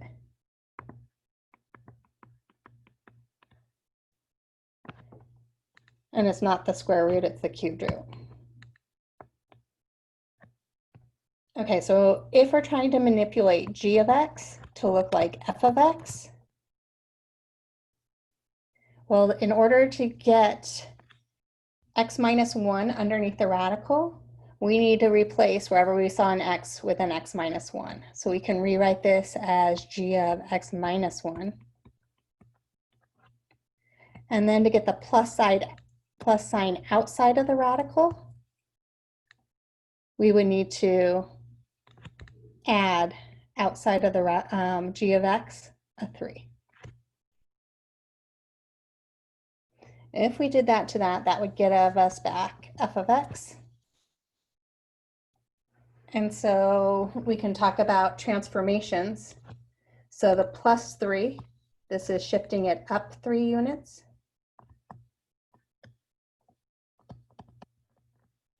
And the minus 1, it's opposite, so it is going to the right 1 unit.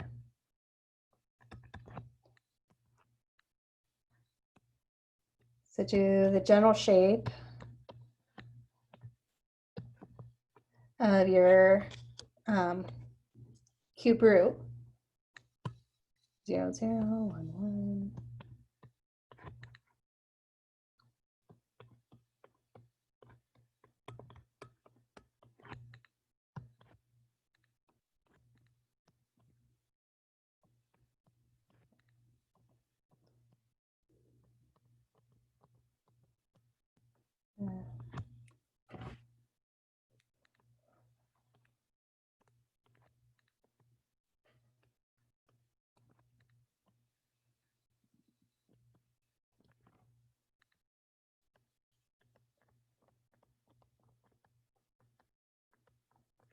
And then we're going to do our shifts. And so to the right 1 unit. So if I took my point that was at 0, 0, and I shifted it to the right 1 unit and then up 3 units,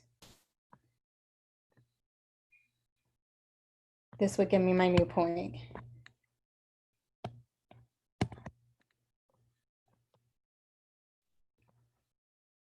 I took my point that was at 1, 1, and I shifted it to the right 1 unit and then up 3 units.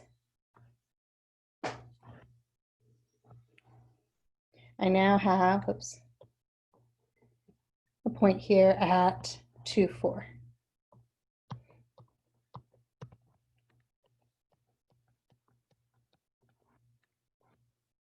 So my point here, this is to the right and then up.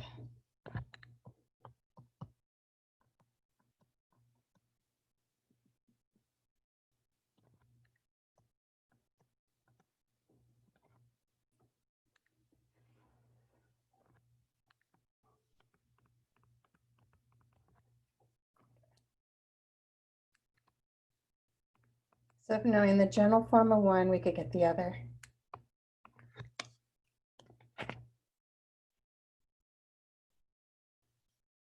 Okay, so negatives. Depending on where we put them negative, depends on what happens to the graph. And we saw reflections when we were looking at even odd functions, or if things were symmetrical across the x-axis, y-axis, or origin. So kind of the same idea. So if you wanted to, let's see,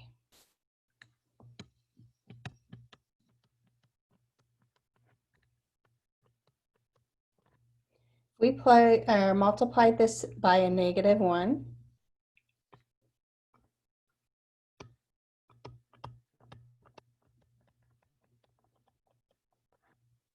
Notice this is, what's this happening? So points here, 0, 0, 1, 1, 2, 4, -1, 1, -2, 4. Well, the x value we plug in doesn't change. So at 0, I'm getting the 0 squared is 0 times -1 is 0. If I plug in 1 in here, I have a 1 squared times 1 times the negative in front, so this is -1. So what's being affected here, notice, is the y value, right? The x value stays the same, y value is becoming negative. So if we look at the graph of that,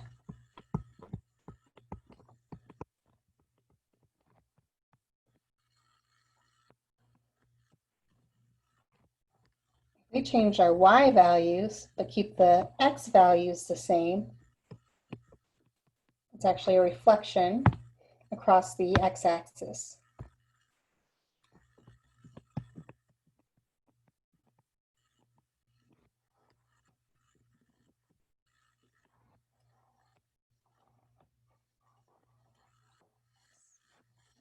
So negative f of x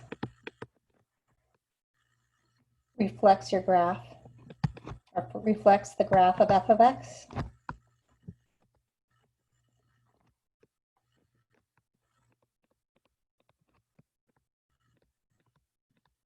Across the x-axis.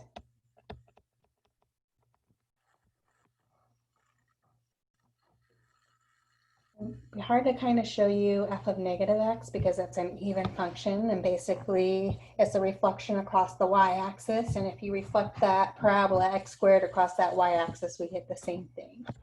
So maybe looking at a different function to show that. So maybe let's look at y equals, or f of x equals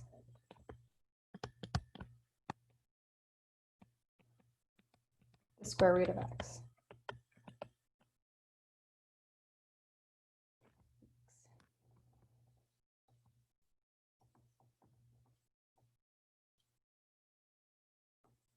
Okay, we can do that. So general thing looks like this. And if we wanted to look at f of negative x, so what's going to happen if we plug in negative x?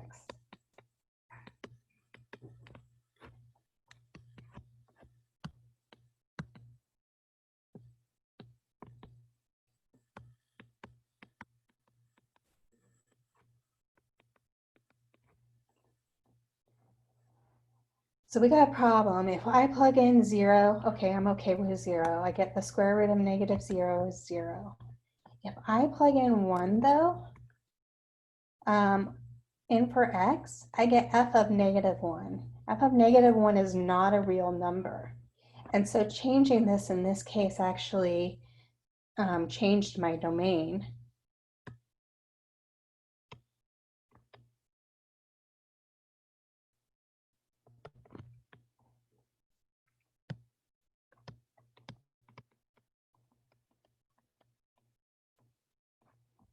So all my values of x, in order for this to give me back a real number, has to be either smaller than or equal to 0.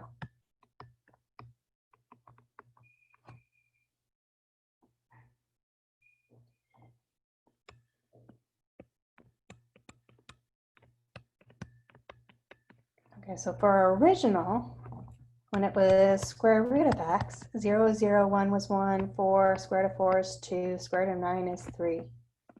But when we're graphing x, y is equal to square root of negative x, well, when we plug in 0, we get 0. In order for this to work, I have to plug in negative 1. That gives me back positive 1. If I plug in negative 4, square root of negative 4 is 4, which is 2. So let's look at what's happening there. So when we graph this,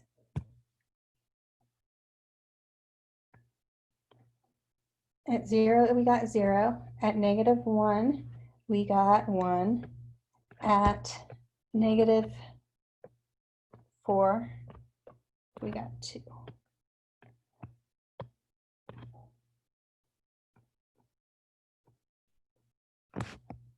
I don't know if I'm doing this right.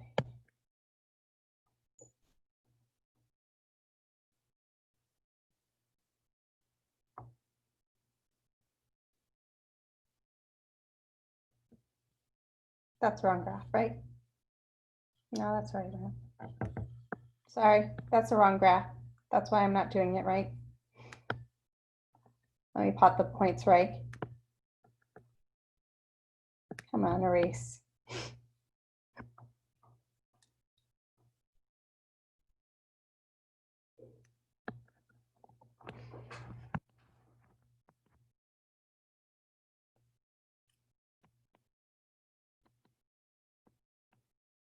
Yeah.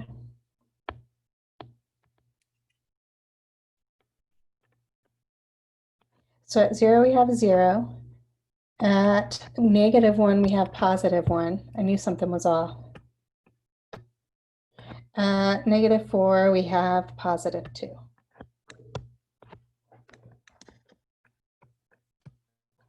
And so having the negative inside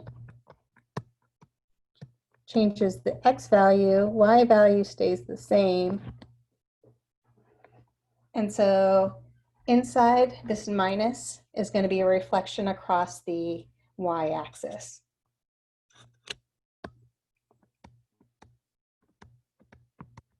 So this reflects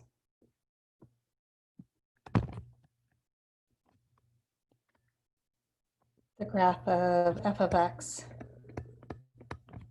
across the y-axis.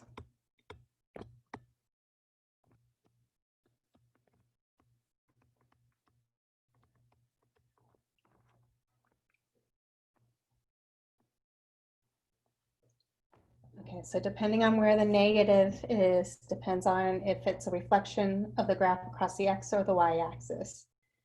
If it's the negative is out front of the function, it's affecting the y value, which is across the x-axis. If it's inside, it's affecting the x value, changing the sign of the x value, which is a reflection across the y-axis.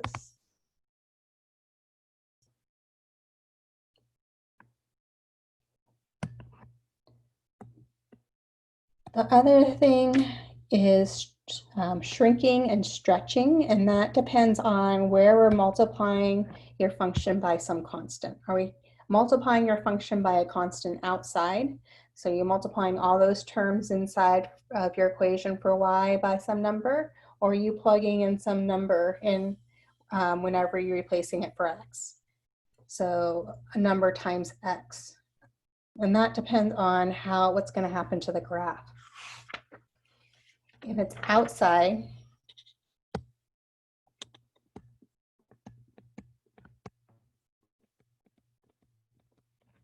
so k times f of x.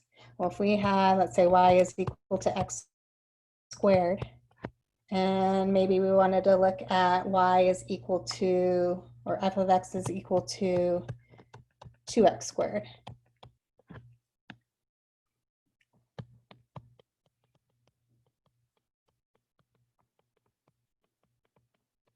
Points we know. The only thing that's happening here is we're affecting our y value.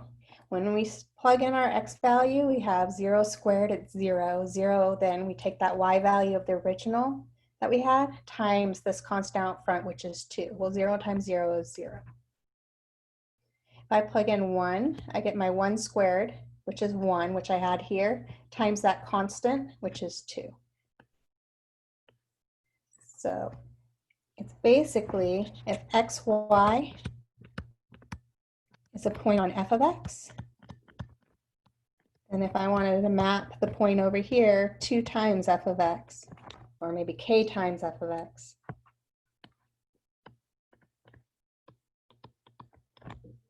the point's now going to become x comma k times y.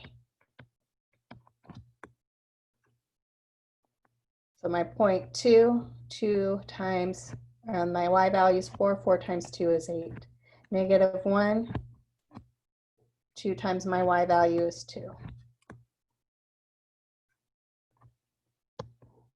So basically my y values are growing at a faster rate than they were before, if my number is actually bigger than 1.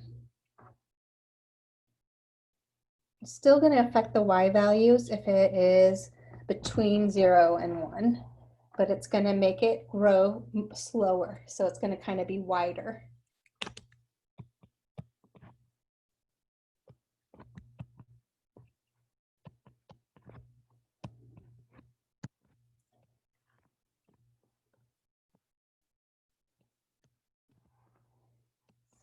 K is bigger than 1, it's going to stretch it. Oops. So at 1 I had 2.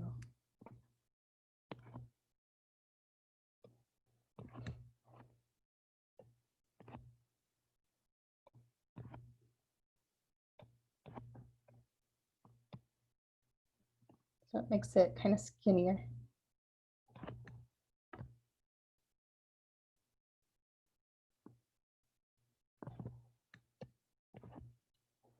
And then if it was, let's say 1/2, basically I would be multiplying 1/2 times my y values in front.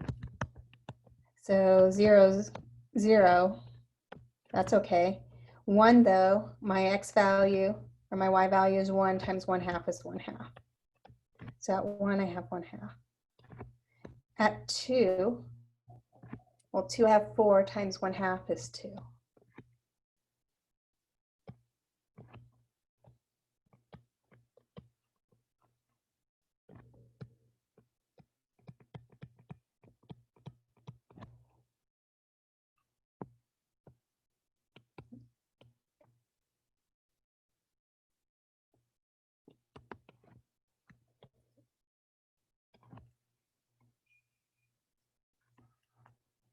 And the last one is if you're multiplying your x value by some constant.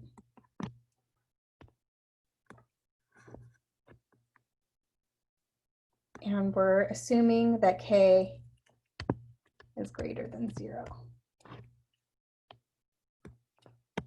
Because if it was negative, that negative in front of y reflects it across the x-axis. So now if we look at some f of k times x, again, k greater than 0. I'm just going to actually give it to you.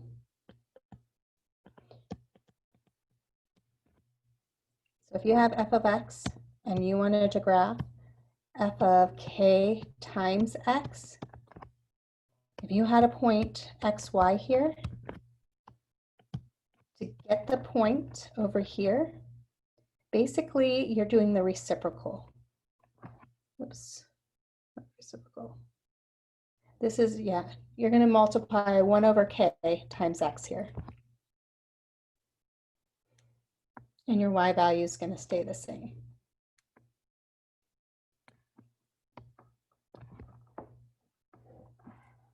When it's inside, you kind of have to think about what's the opposite you would do to get back to what the original was.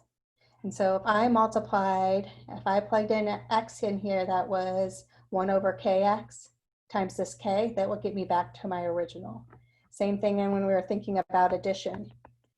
So what would I have to do to my x value to get back to my original x? I'd have to subtract k to get back there.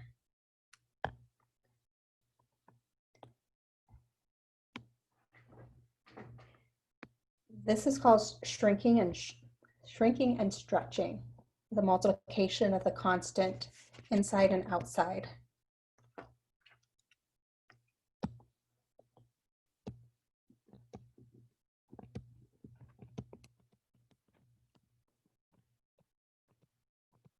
Okay, so order of transformations. Just like order of operations,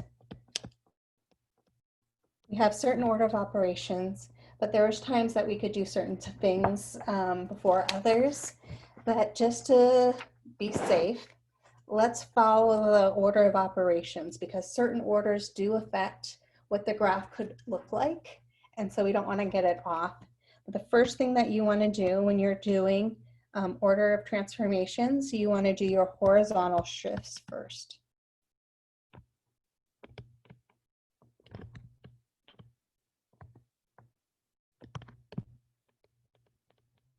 It's as if you were adding or subtracting some number to your x. Once you've done that, you want to do your reflections.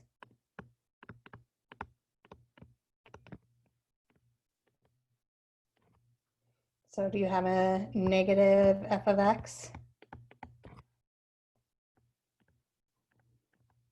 This was across the x-axis.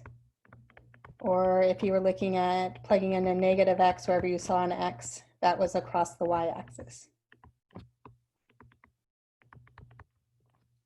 Once you've done the horizontal shifts, the reflection, then you're going to move over to any shrinking or stretching. They call it compressions and stretches.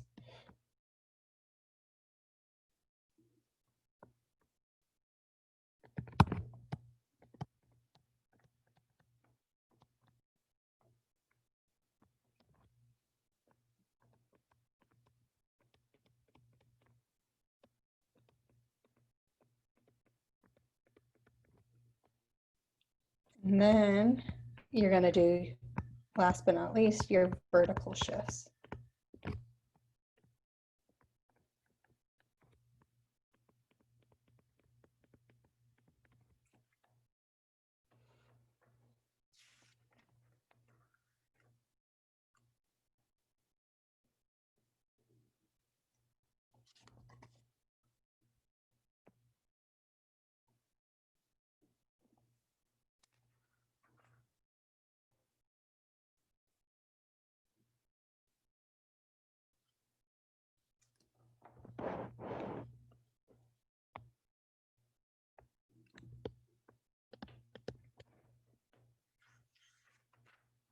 Okay, so let's see.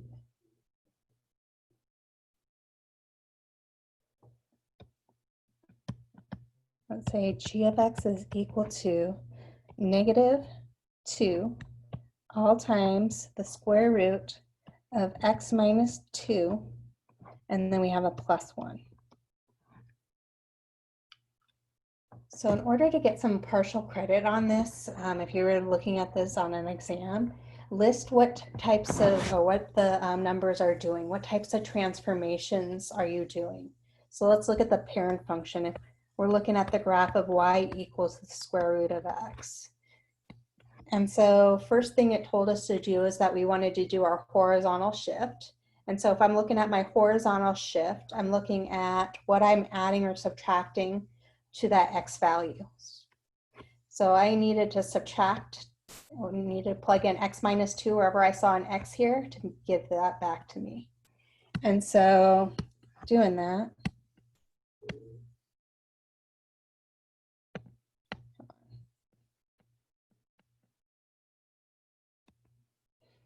I know this -2 in here. This is shifting it to the right.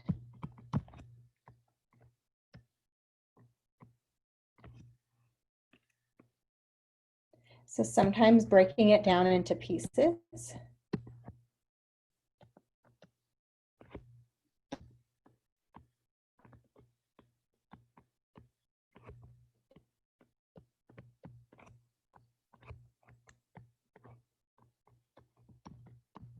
So if I took that graph and I shifted it just to the right 2, I'm taking that vertex kind of like point on that half sideways parabola, and I'm shifting it to the right to actually go the opposite direction. And it's now sitting at 2, 0. So this point that was at 1, 1, if I shift it to the right 2, it's now at 3, 1. If I shift this point 4, 2 over to the right 2, was that to the right 2? Yeah. That's now at 6, 2.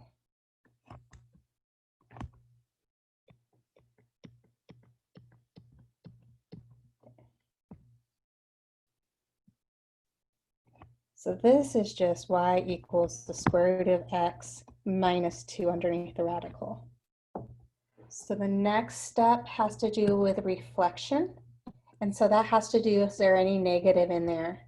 And notice that we have a negative right here. And so this minus sign, so think of it as the negative is multiplied to the y value to get it there. So it's reflection.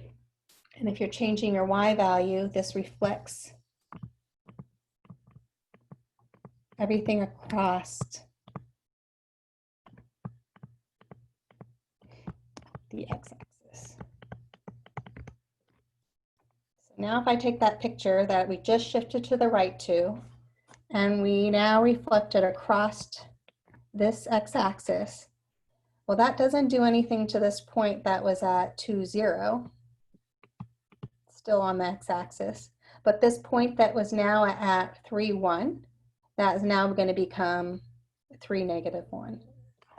This point here that we had found that was at 6, 2 is now going to be at 6, -2.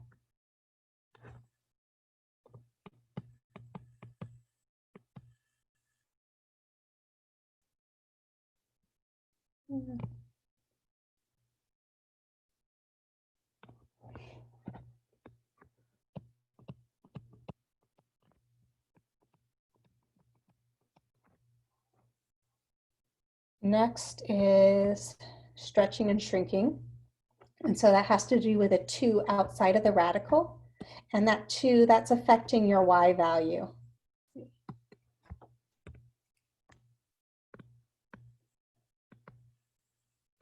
So this,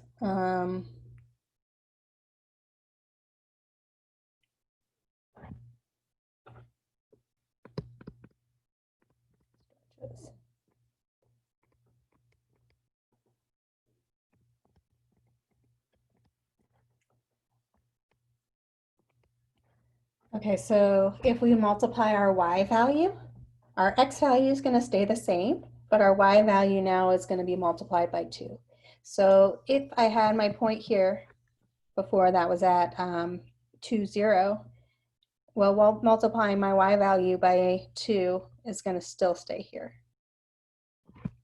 Here it's at 3, 1, but multiplying my y value by 2, I now have a point at 3, 2, 3, that's negative 1. That's going to be 3, negative 2. Oops.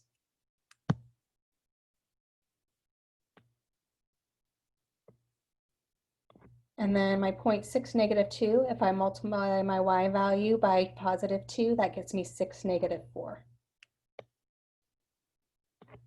So 6, negative 4.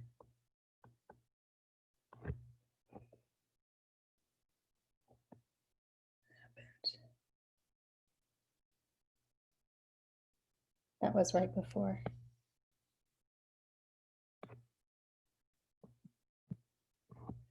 Okay.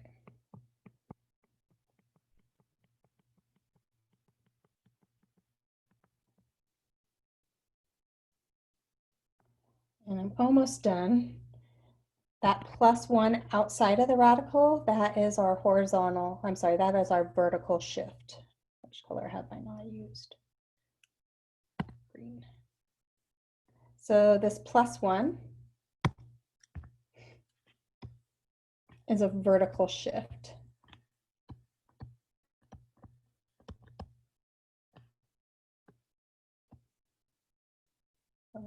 I should have just said up 1. So now I'm taking this red graph and I'm shifting, I'm adding 1 to my x value. So this point here that was at 2, 0 is now going to become 2, 1. My new point down here that was at, what was it at? It was 3, negative 2. If I add 1 to it, it's now 3, negative 1. And my point here, that was 6, negative 4. So if I add 1 to it, it's now 6, negative 3.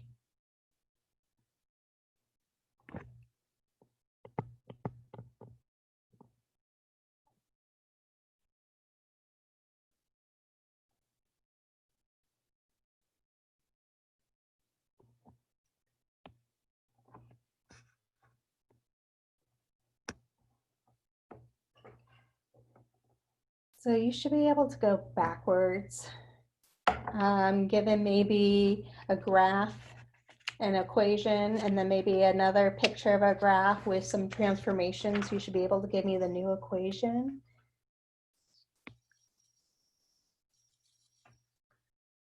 Let's look at this. You should be able to tell me points. For example,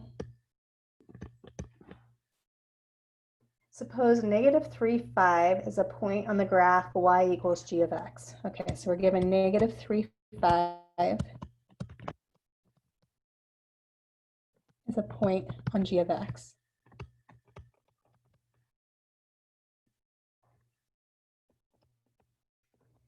What points is on y equals g of x plus 1 minus 3?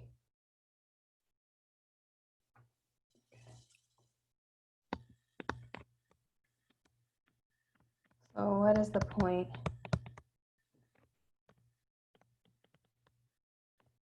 on equals g of x plus 1 and then minus 3.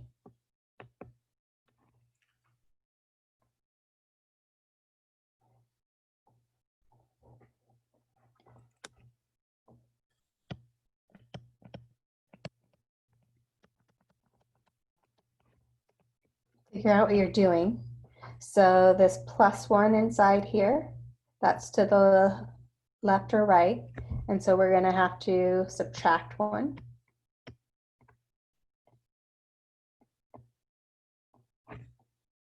And this minus 3, that's y minus 3. Right. Actually, just, this might be a good time to stop. Let me just,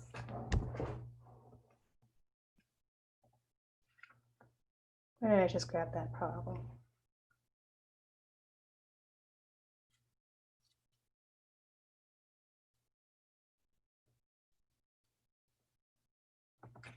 Let's come back to this one tomorrow.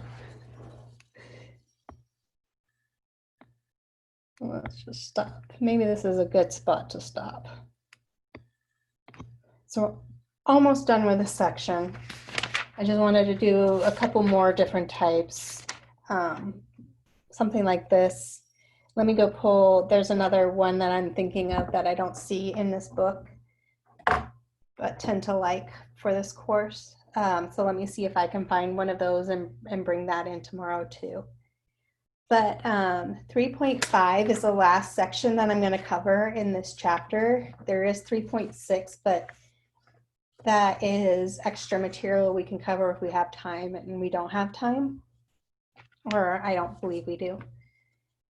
I am only doing a couple of sections in chapter 4, which follow very well with chapter 3 and might even be easier.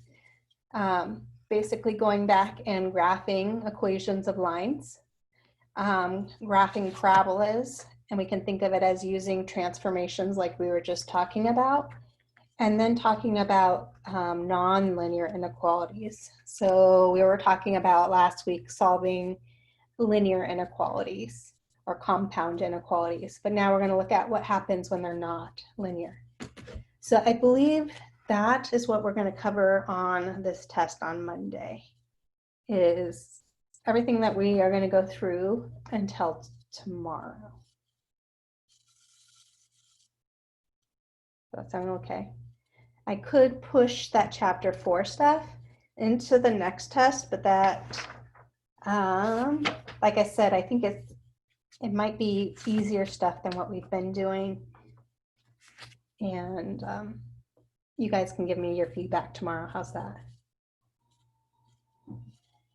Okay.